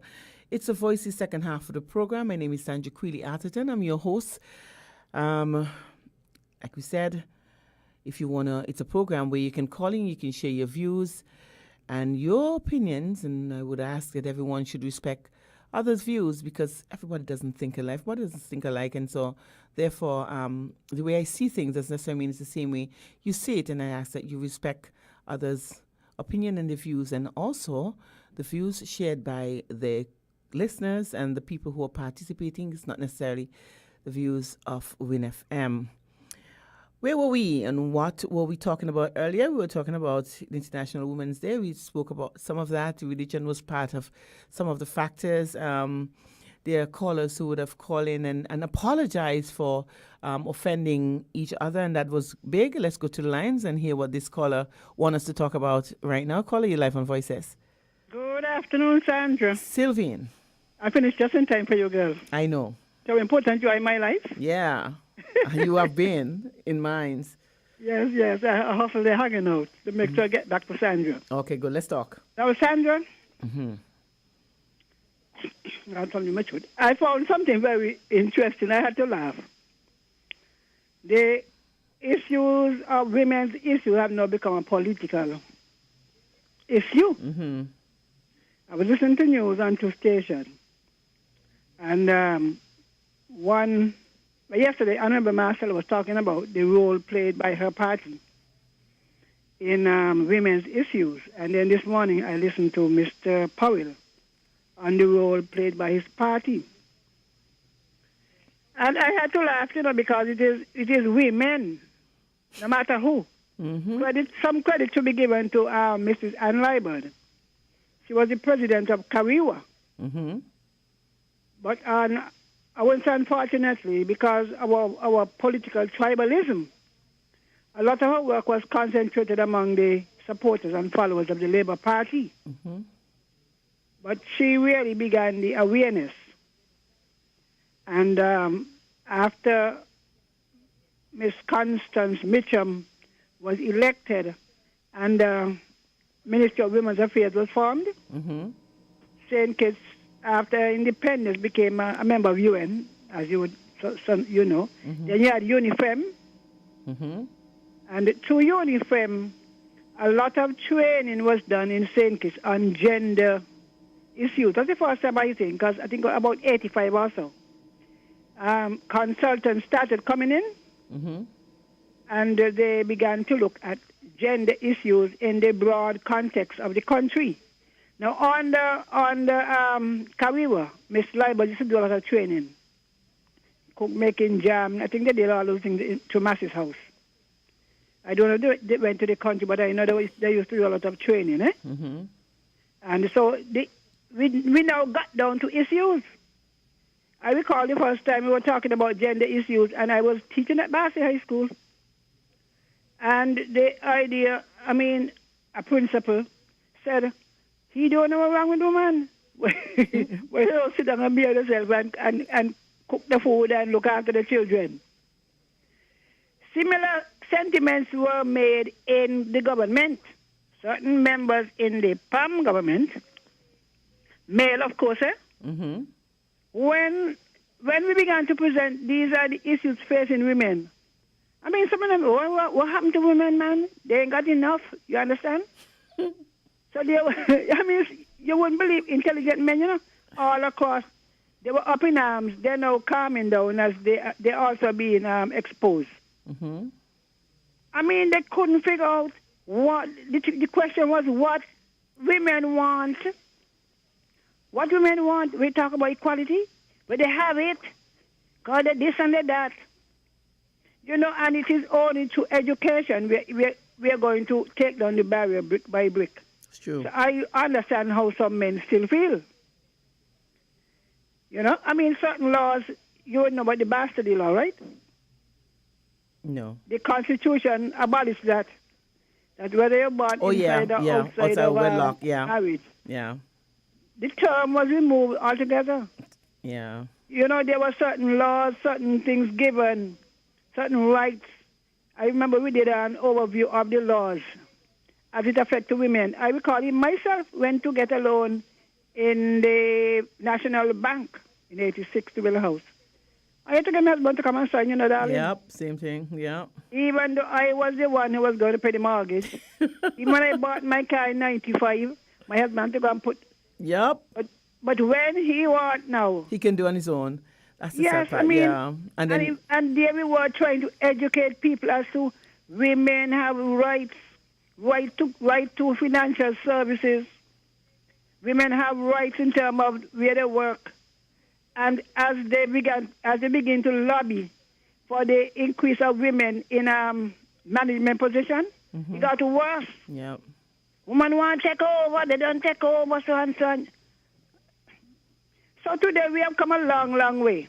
I was even explaining to the women down at the center yesterday that you couldn't get a child outside of marriage and remain in the civil service. No. Some young people, they don't understand that. They're getting 5, 6, 7 and they're working for government. It's true. That's unheard of. Unheard of.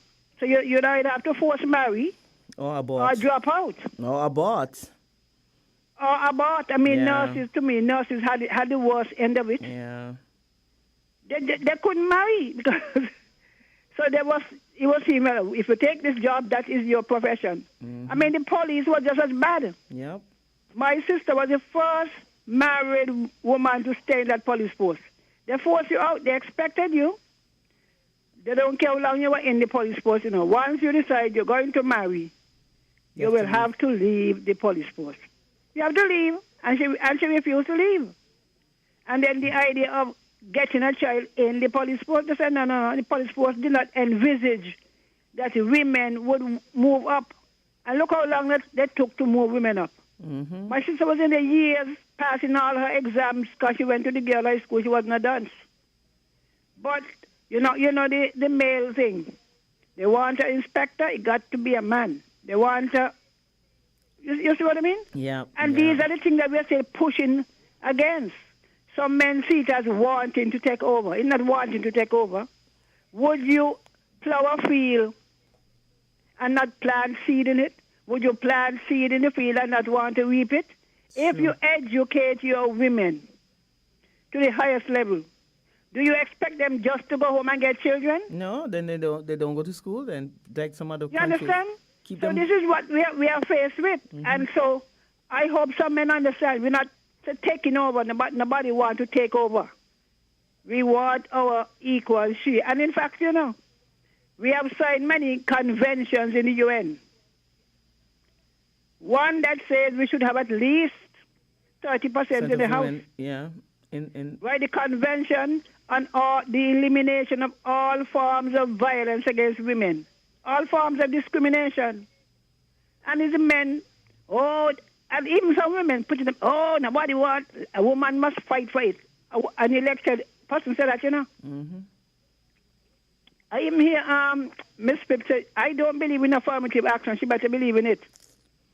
Because I'll tell you, if women are not given an opening, they'll never get in. It's true. That is true. They'll never get in. That is true. Because you see culture and this boys' club. You look in all the parties. They went to school together, they work together, they play football together, they were in the same choir. Yep. So when they want a candidate, I'm listening to hear how many women the New Labour put in. How many, all I hear is men so far, I don't think they have any women in there. Only you one understand? woman. And you're talking about the women are the ones who pull down barbed wire, lift up thing, push down police. They're the ones who protest. They're the ones most on the street and fighting to get them in. And they're the ones, if you don't support the party, I tell you, they're enough to kill you, That's true. They curse, they carry on, they do everything, and they, within that party, within all the parties, are very educated and willing women. Don't let nobody fool you, but the woman, they must step up. They step up a long time. But they've made themselves available. They're not being given the chance. Sandra, we had a training, right? It was called Women's Political Participation, sponsored by OS, and I was in part of it, and Mrs. Ingrid Charles, where we trained women in how to go about getting ready and to become a politician. Honorable Marcella, she did the training. Cindy did the training. A whole host of them came with Honorable Marcella. So not Marcella alone. She brought along with her a lot of women.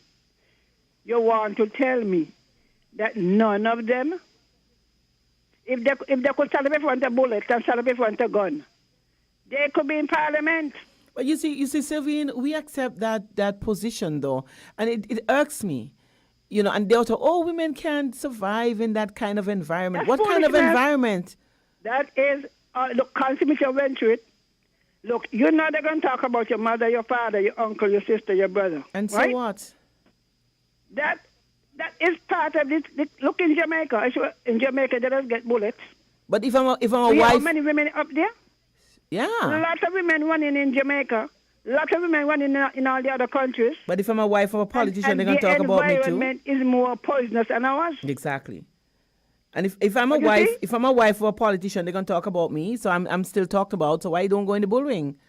Yeah, and listen to me.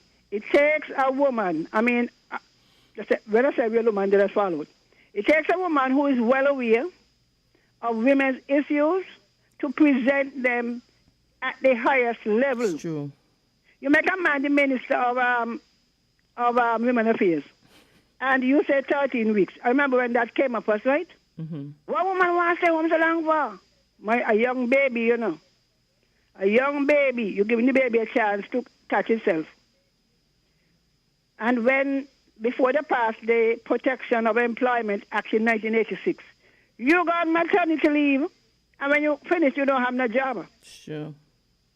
And the businessmen, what they expect us to do? Keep our space open? But she was productive. You follow what I'm saying? Yep. So we still have a long way to go. 13 weeks. And therefore, every time the day comes around, I'm calling upon all of the women, educate yourself, find out what the issue is about. It may not affect you personally. You understand, Sandra? Mm-hmm. But women are women. Sure. Whatever affect anybody affect you, affect me. All right, then. Thank you, Sylvian. Thank you for your contribution. It's like these are the things that some of us women would want to hear, and I don't understand what Sylvian is saying. Sometimes we tend to blame others for not positioning us, but we have to position ourselves. Let's go to the phone line and take this other call. Caller, you're live on Voices. Pleasant good morning, Mrs. Atherton. Good afternoon, it is, sir. It's after lunch. Afternoon, Yeah. I apologize. No problem, it's okay. Okay, we seem to always try to nibble around the edges, but we have to be honest in saying our culture, our traditions are very misogynistic. These were handed to us by our colonial masters. Yep. And a lot of religious indoctrination. Thank you. The Bible says, the first book in Genesis says, the reason why sin is in the world is because Eve eat the apple. No, it was disobedience. Let's not go there. Adam was right there with Eve.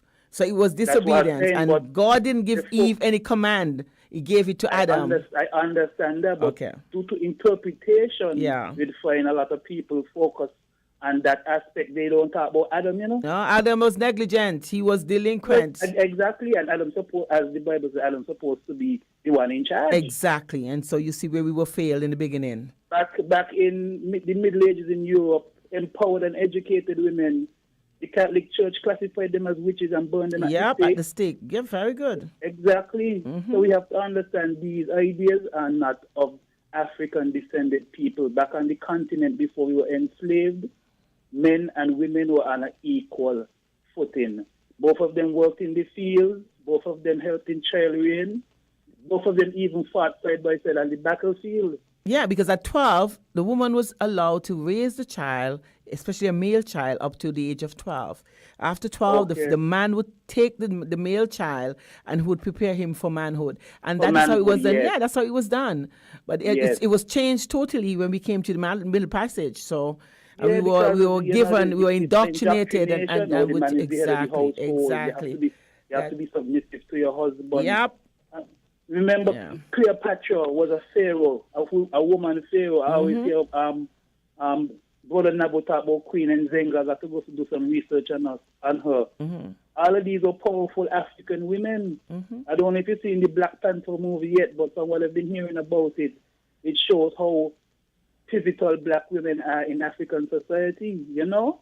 And we need to get away from, we need to go back to educate ourselves about our natural state of being.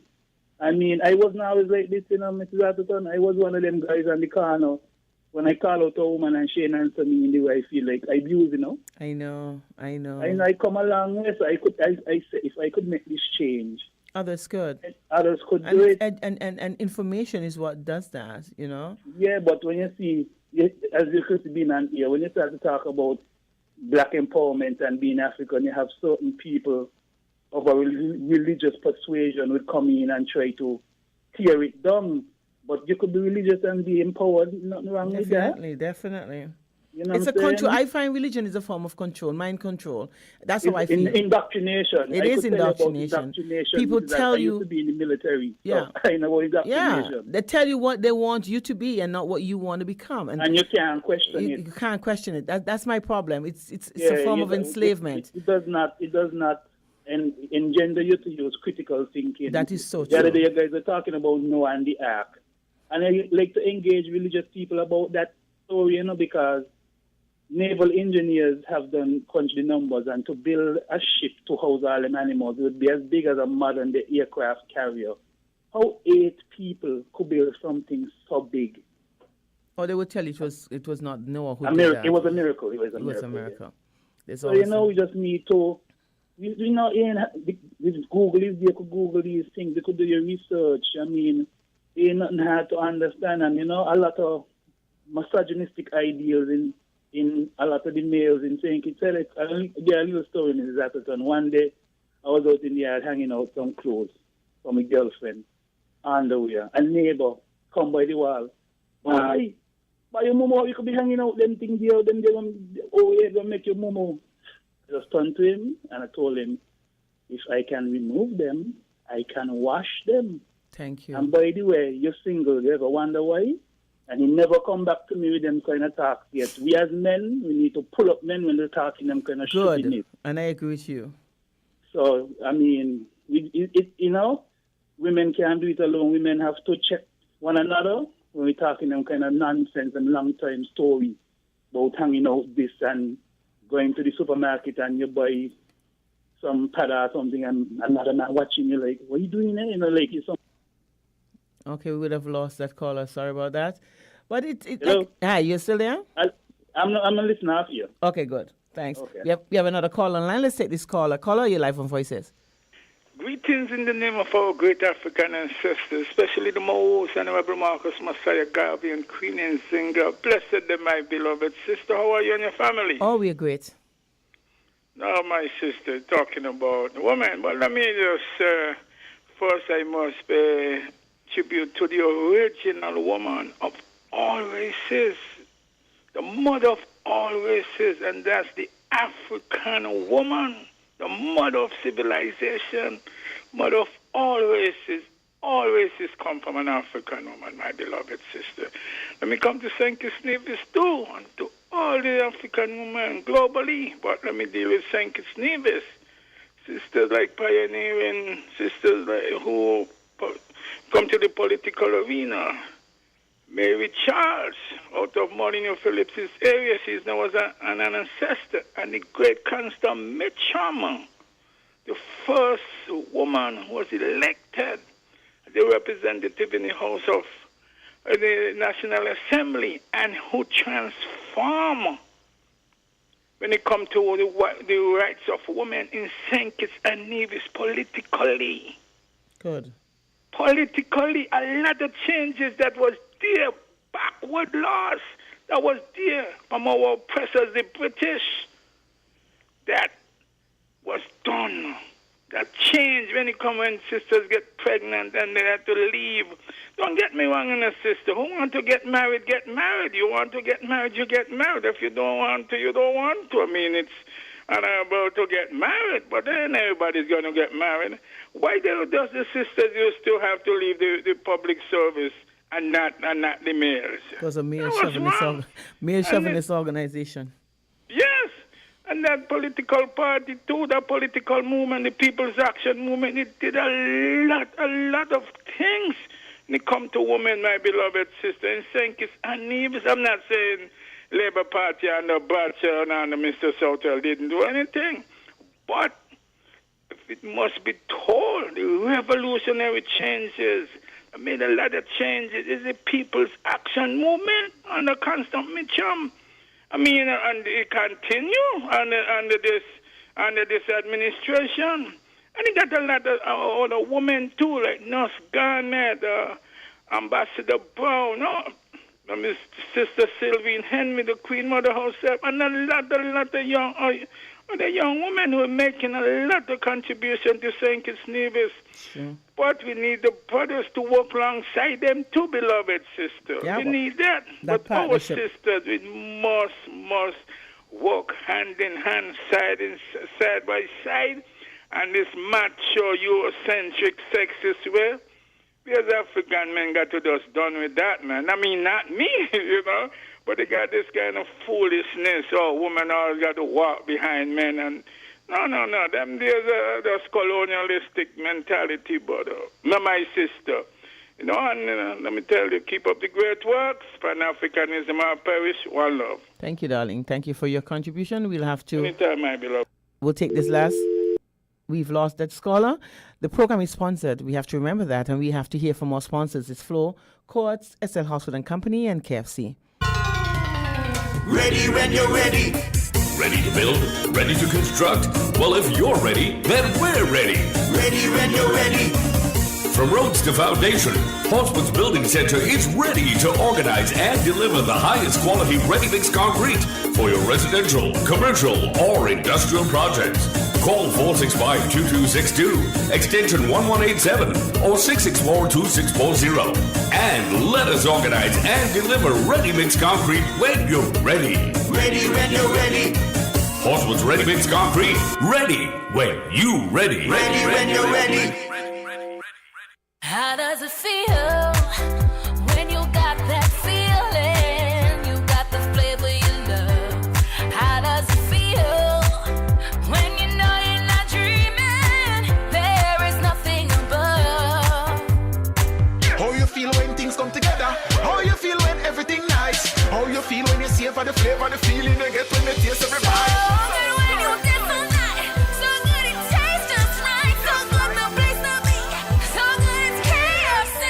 I'll take a small. XXL, that's the size for me. Flow's new prepaid combo plans have the most choice and value for everyone. Save up to 90% by combining your talk, text, and data into one simple plan. And with options starting at just $19.99, it's easy to say it, type it, or share it. A whole lot more for a whole lot less. Dial *129# now to activate. The bigger you go, the bigger you save with Flow's new prepaid combo plans. This is how we flow. Shopping is a lot easier with Courts Ready Finance. Choose what you want from our wide range of quality products, and we take care of the rest. Courts Ready Finance's affordability means there's no deposit. There's no need for a lump sum of cash. It's flexible, which means you choose your payment term and you're guaranteed the lowest monthly payments anywhere. Best of all, it's easy. Easy to get and easy to pay. Shop at Courts today and get what you want hassle-free. Courts Ready Finance. Easy, affordable, flexible.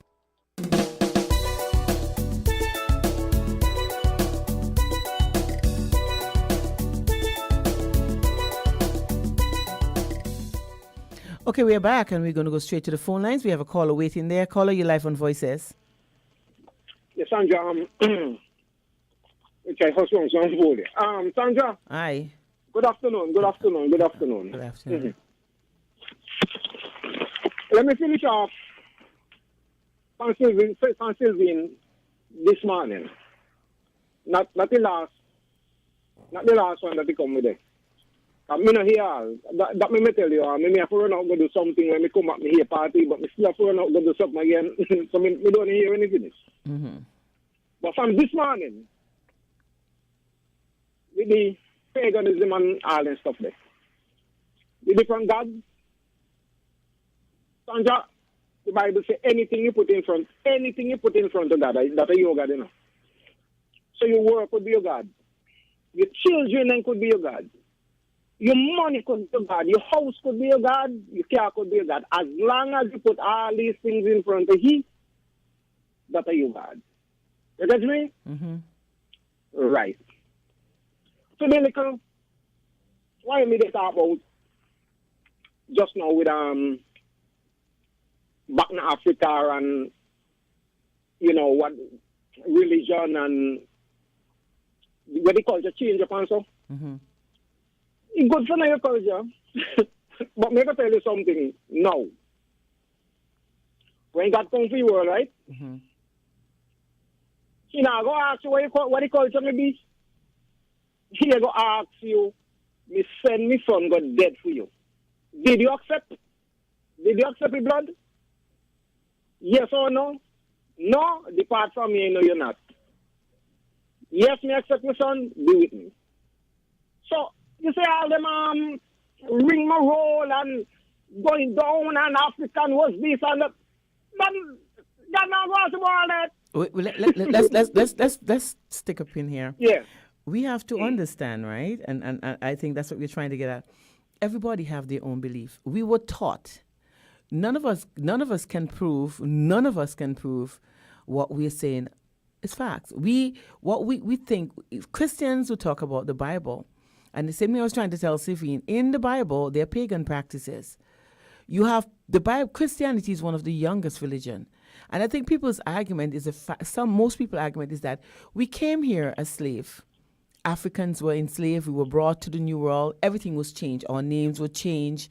Our culture was. They tried to separate us, separate Africans and us, because I wasn't part of it.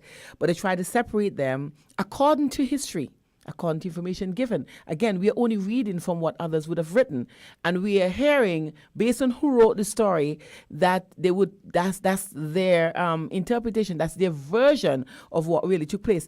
If you do Black history, American history, it's different. The stories are different to what you read from an European point of view or other point of views. So we are here depending on information that somebody else would have written.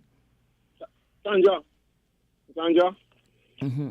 Before time, God used to wink here at them. You're calling the foolishness, eh? Since He sent His son. Since He sent His son for die upon the cross for you, all them they were that you they tell me they do not make no sense when God comes to the world. Well, you see, to you, that's what you believe me, in. To you, that's what you believe in. That's to you. That's all that name was changed. You may do this back in Africa. But then again, Sandra, look what you said just now. You can't prove that. You know, exactly. I think you don't understand. That's what I'm trying to say. We all have what we believe in based on the information that we have, and that is one of the reasons I ask that you don't bash what other people believe. Sandra, let me deal with scripture. Let me deal with the Bible says, as the sun come up in the morning and it set in the afternoon. Can't you see that? Mm-hmm. Okay. So then, therefore, you want any more proof that is the truth? If I want, you get the point? If I want any more proof that that's yes, the truth? Because the Bible says the sun rises in the east and it sets in the west. And you see that every day? Mm-hmm. Exactly. So what other truth you want to know that at the least the part of the Bible is true? Before the Bible was written, the sun was rising in the east and setting in the west. Sandra. No, but it's a fact. It's a fact. Before the Bible was written, the sun was rising in the east and setting in the west. Mm-hmm. Okay, let me give you another scripture. Mm-hmm. Without faith, it's impossible to please God. You know why? You know why? Because faith is believing in something that you can't prove. Exactly. So then, That's me up on the same page. so you use faith because on the same page. you use, but Right. that statement is made. That statement is made because it stops you from wanting to question. You have to have faith to know that these things. Don't question the act. They say, don't question. Believe what I say. I can't believe if I don't have facts. No, Sandra, no. Because the same Bible tell you, when them come, test the spirit. So you see, no. Not holy and soul in that. Okay. Because the same Bible tell you, when them come, you have to test the spirit to see if them of you. Because he also tell you that man will come, and I say, and me this. You get me, so then and therefore you have the sheep in my voice. You see, you have to compare all them scriptures and put together. No, one little scripture. But the point when we may drive at, only to show you. Okay? Man made dead, before the Bible writes. That's what you want to tell me? Yeah. Exactly. Okay, man made dead. But the point about it, you see, since you're born, you see anything now that you never see before, that the Bible say are going to happen. That happen. Since you're born. You remember it never happened before. I don't know. I don't know of anything that didn't happen before I was born that is not happening. Wars were before I was born. People were dying. Young children were getting through. My mother was very young when she got babies. So the young people, they were younger then than they are now. No. Hear the question that me ask again. But before... Since you're born, do you see you ever read anything in the Bible that never happened before? That the Bible says may go take place. That happened since you're born? I don't know. Think about it. Let me give somebody else one chance and maybe come back. Yeah, please do that. Let's take this other call. Caller, your life and voices. Yes, good afternoon. Monstrat, good afternoon, my friend, my brother in Christ. You know, the other morning during my prayer, as I was praying, the thought come to me, which is it came out so clear to me. The word Christian believe, but saints live. That's what came to me during my prayer. Christian believe, but saints will live it. That's the difference. Because you hear people say, I'm a Christian. Because people tell you they're Christian, that don't mean they're living for Christ. So that just alone in my prayer, when that came to me, I said, wow, that is so true. Christian believe, but saints live. And you know, Monstrat, I have grown where I try hard not to argue Christ with no one. Because at the end of the day, right, I ask people this question. At the end of the day, I believe in God and you don't believe in God. We all going to die, right? And the Bible tells us we have to stand before God. At the end of the day, when I die and there is no God, I don't have to stand before him. Am I losing out on something? No. But at the end of the day, when you die who don't believe in Christ and have to stand before him, tell me, what do you have to lose? Eternal life. I have more to gain by believing than you have than not by believing. So you see, don't argue, Monstrat, with nobody about Christ. Let people live. I've come to let people live their life. I'm going to leave it with you again. You know, Monstrat said something to also. He said, the word of God said, my sheep know my voice. And that's something the other day I tell somebody. Because in my mind I always go back to Lazarus. You think Lazarus was the only person, the only one Lazarus in the grave? Oh, no. There are going to be people with my name in the grave. And let me tell you, the right person is going to get up. That's the main thing. Nobody else, as long as the other person who have my name is not living for God, they're not going to get up. But on that great getting up morning, as long as I hold on to Christ, I am going to rise. So, Monstrat, you tell them, Christian believe, but saints live. You have a good day. Thank you, darling. Thank you for your contribution. We have another call online. Let's take this call. Caller, you're live on... I think we would have lost. We have another one. Let's take this one. Caller, you're live on Voices. We would have lost that other caller. We have another one. Caller, it's your turn. Yes, my beloved sister. I don't usually call twice in one program, but my sister, I must call in support of you, my beloved sister. You see, when we have religious zealots for whether it be Christianity, Judaism, Islam, etc., etc., sister, African divine spirituality mean before all of these so-called, these religions. And they try to copy African spirituality. They never did get it right.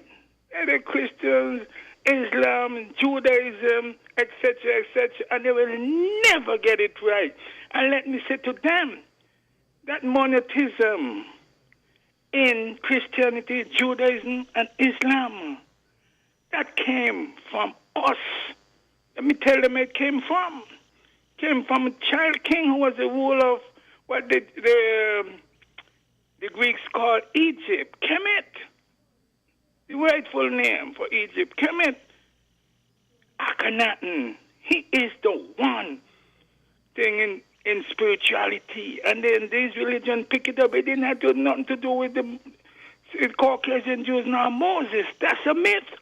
And it's there, my beloved sister. You can read great books. You're a very intelligent sister, and I'm sure you read books by Dr. Joseph Bednack and then Dr. Clark, Chancellor Williams, Dr. Leonard Jeffrey, Dr. Ivan Sotomayor, etc., etc. It will take me a whole year, my beloved sister, to mention all the great books. And these religious, especially Christians, just for example, I don't read the Bible because for me that's just a myth. It's Quran, same thing. Talmud, same thing. And all of the religious books, they're just fairy tales. Just fairy tales, my beloved sister. Who want to be is up to them. That's their right. You don't go down the wrong road, that's you. You will just pay the consequences later. You be on the good part, the divine part, the African spirituality part, my beloved sister. Not this religious thing that was given to our dung pressers who uproot us from Africa, 200 million of us, enslave us for hundreds of years, and then colonialism, and here in North America, those Jim Crow laws. Come on, beloved sister. And then in that same Bible, I don't like to quote them, but just quote them. I think it's Galatians 3, verses 22. Slave, obey your masters. Anybody who a righteous minded person gonna have enslaved anybody, my beloved sister? And if you look in the Bible, Quran and Talmud, you see all this bloodletting, the most violent book. It's book of religion. Mm-hmm. The most sexist books.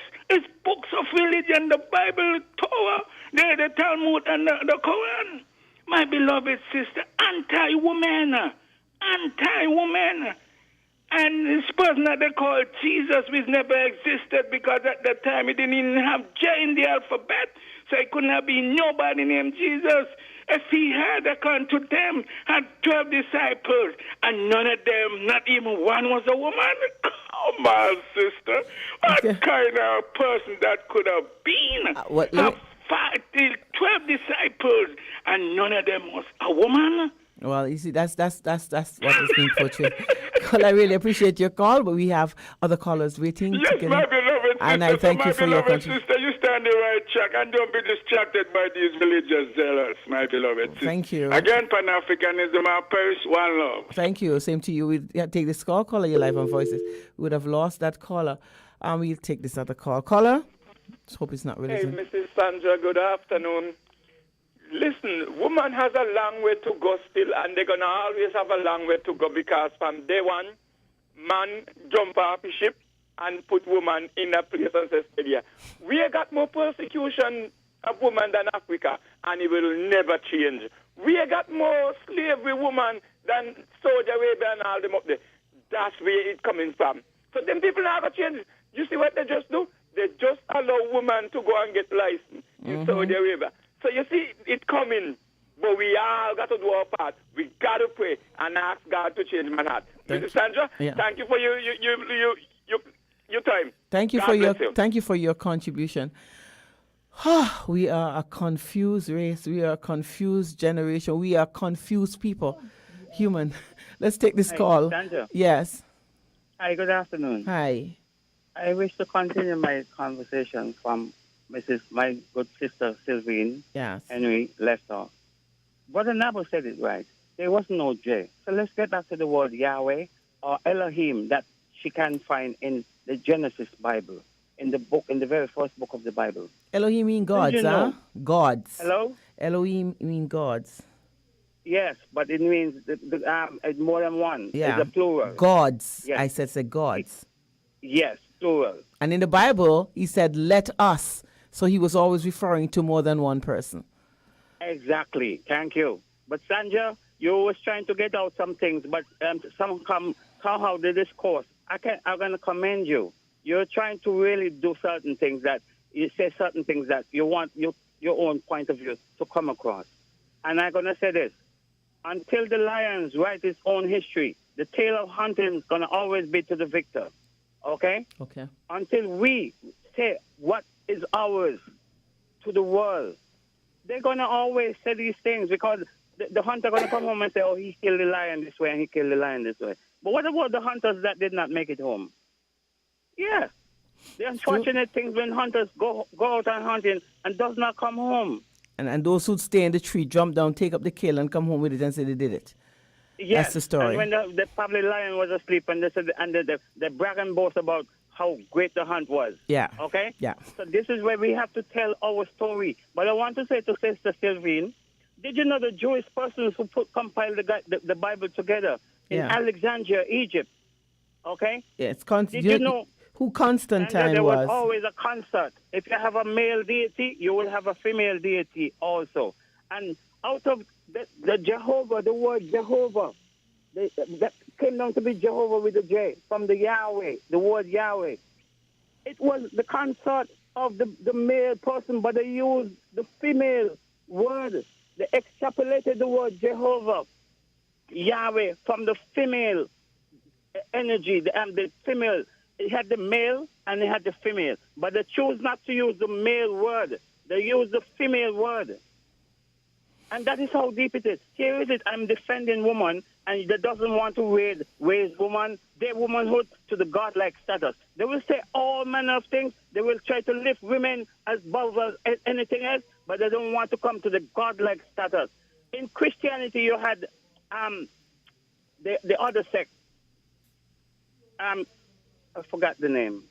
But there was the rival to the Orthodox. Okay? And in that sect, Mary Magdalene was a pivotal role in that. The Gnostics. Yeah, the Gnostic Christians saw Mary Magdalene differently. When Mary and the other Mary went to the grave, all of those are subliminal messages in the Bible that telling you the pivotal role of the woman. Here it is. I'm trying to lift the woman up, but I don't want to see the woman as a goddess. Only the male could be God. They doesn't want to go that far. They don't want to push the envelope to put the woman rightfully where she belongs. If there's a God, there have to be a goddess. Because there have to be a balance in everything in life. There's the energies that we extract from. We must extract the male energy and the female energy. Yin and yang. Yeah. Yes. There must be a balance. And so, Sylvine, do your research, and you will find out that the word Yahweh came from the female side of it. Okay, but please, and not the male side of it. When the Jews got hold of it, you want to come tell me that nothing else existed? God waited for the chosen people to be born for us to know how God is. When they went into Africa, the missionaries went into Africa. They came out and they said these people live like the way the Jews wanted to live, the way the Jews practice, and the male circumcision and all of the things that Tashana, Yom Kippur, all of those religious holidays. They saw it in Africa amongst the tribes. I know. One of the Europeans, when he wrote the when he came back to say what his findings were in Africa, he said it would be very difficult to enslave these people because the way they live, they were very religiously, they were very strong, and they live as one community. They were like one family, and that was one of the difficulties about getting them to, buying them into the slave trade situation. So they had to use other those writers exactly. Explorers went there. They saw the way of Christians, the life of Christians amongst the people. They saw the way the life of Islam amongst the people, and they saw the life of Judaism amongst the people. All of the Abrahamic religions, they saw the way of life of the people. And they live as one. I don't understand the segregation. Oh, anyway, it's what it is. Caller, I thank you for your contribution. So I just want to tell Sister Henry, we love you dearly. And you mean well. She has but go opinion. and discover, do the research, and you could see that the word Jehovah or Yahweh was from the feminine, the woman, the goddess, the consort to the male figure. Okay. Thank you. Thank you for your contribution. Please, religion. Everybody has their own point of view, and what they believe in. It's just what it is. I think we have another call online. We'll take this. We would have lost that caller. Let's go back again and take this one. Caller, you're live on Voices. Hello. Hi. I would like to make a little contribution in this week that is celebrated by women. Thank you. Although I missed saying anything about that yesterday, International Women's Day. But I wanted to say that instead of talking about the religious areas, which we will never agree on, thank you, and there'll always be opinions about this or that, sometimes mixed with facts, but nevertheless an endless argument about who's right and who's wrong. I would like to give a different view and to say that today, in 2018, we can celebrate the fact that we have more women entering roles that were traditionally held by men, sometimes exclusively held by men. And we've seen a lot of women presidents around the world, in England, in Germany, and elsewhere. We almost had a woman president in the United States. And of course, we've had a few in the Caribbean. One day, I believe, in St. Kitts and Nevis, we'll have that. I hope soon. And then we also have the Me Too movement going on that just rose up, sprung from almost nowhere, but has been so powerful. So I would like to celebrate, especially these two areas. We have seen positive changes in the role of women and every other thing. I know that people say, no, this is a woman who's been a working woman and a mother, and sometimes we only look at politicians in that role. But my goodness, so many women have been up in that role. So why celebrate only one or two persons? We need to celebrate every day. Women have been working hard for their children, taking care of them in the house. And housework is really hard. It's really hard work. And if we can do that, and also balancing not just one set of women, but all the women who have done that. And sometimes in really trying circumstances, but not enough money. I celebrate them today. Thank you so much for giving me the opportunity to say this. Thank you. Thank you for your contribution. We have another caller. Let's take this call. Caller, you're live on Voices. Thank you. Thank you for your contribution. Continue with it down, please. Hello? Good afternoon, Sandra. Hey, good afternoon, Mr. Politics. Yeah, Sandra, yesterday I was in town with the woman march for Women's Day. And Sandra, I was disappointed with the crowd. Sandra, it's time enough woman take the mantle and stand up and come out for all those things. If they want to take a half an hour after the job or something, I believe the Batman will allow them to go and do what they got to do. Because the abused woman right now, I think that march yesterday, if you had about 1,000 women in that march, I believe that it will send a real serious message to the men. And something men will have got to acknowledge that woman serious and woman is on the rise and on the move. Protesting to the injustice are taking place with women in the Federation and in the outer world. I think that woman lacking when it comes to the small island down here. You understand, Sandra? Yeah, it's a work in progress. We are getting there. No, you get in there, but you know the young woman, them especially mothers and people. I mean, Sanjay tells we got to put politics aside. We can't always involve politics in everything, and that is some people's problem. But it tells according to who party in government, they go and they protest and do this march. No, but you know what? You know what, the Mr. Politics, sometimes you don't even know what you're marching for, because the marches, they're politicized, and those are the issues that people have. Going in a march, and when you think that you're marching for one cause, you're marching for something else. Can you hear there? Yeah, I'm here. Oh, you're breaking up. No, listen to me now. Whether they know what they're marching for or not, they know what's taking place with them, with the men. So all what they got to do, get the placard and join the march and show the support strongly behind women in the federation. That is just it. Whether you don't do this or not, you as a woman, forget about the politics, forget about whatever. And you come with your placard and you display whatever you want to display and you play clad. You understand? Don't just stand aside because, them this and them that. Stand aside and criticize this and criticize that. But so some of them and them just like that is their mentality, like some of them and them, as far as I'm concerned. Okay. Because that incident will take place with them two young ladies who got chopped up. I telling you, up to now, I'm a man, and up to now I can't get over it, Tanja. I cannot get over it. And I'm a man. I want to know what cause a man to chop up two sisters brutally, just like that. I want to know what was in his mind. And when done, call somebody here. Call somebody and put it to somebody, tell them that way he do. I wasn't here, but that was here. And I believe that is something to send a message to all women in the federation to stand up and that there and do what they got to do. Okay. Whatever they want to do, jump and they protest about and say about. Even if they want to say the government should come forward and do what they got to do, the court, the law, got to come forward and start to hang these men for the brutal act of woman.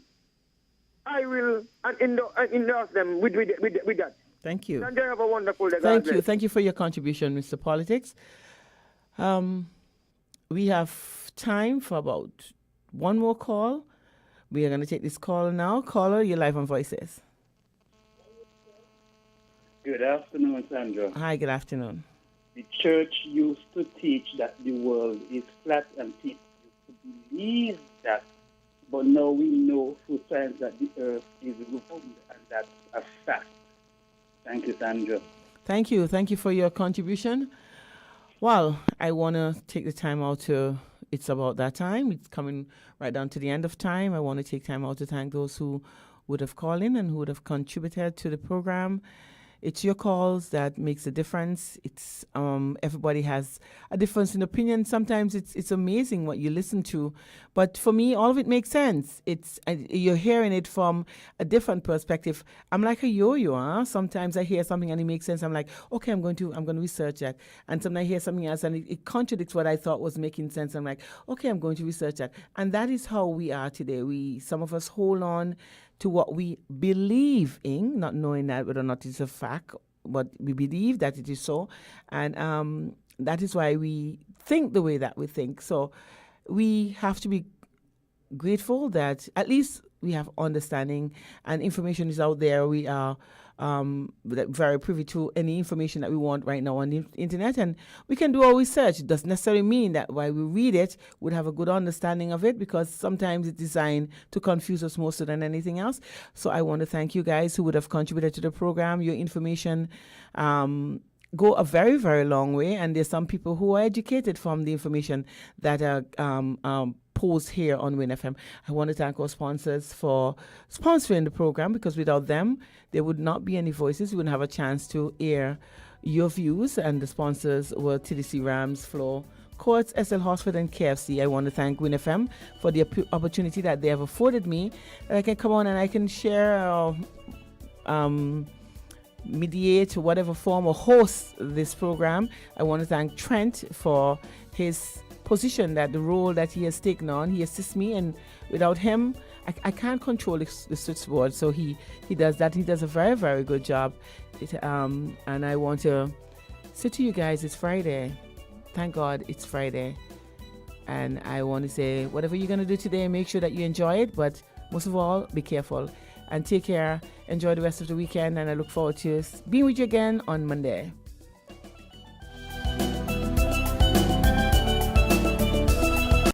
Gotta go into March. What? Portsmouth Automotive's big Gotta Go February only sale. Gotta go. We're marching into March with more great savings. It's Portsmouth Automotive Gotta Go March clearance sale. All 2017 models gotta go. That's right. Come to Portsmouth Automotive and get up to $15,000 off 2017 models. That's right. Portsmouth Automotive is making room for 2018 by offering up to $15,000 off 2017 models. That's big. Up to $15,000 off on all 2017 vehicles. And that's not all. Are you serious?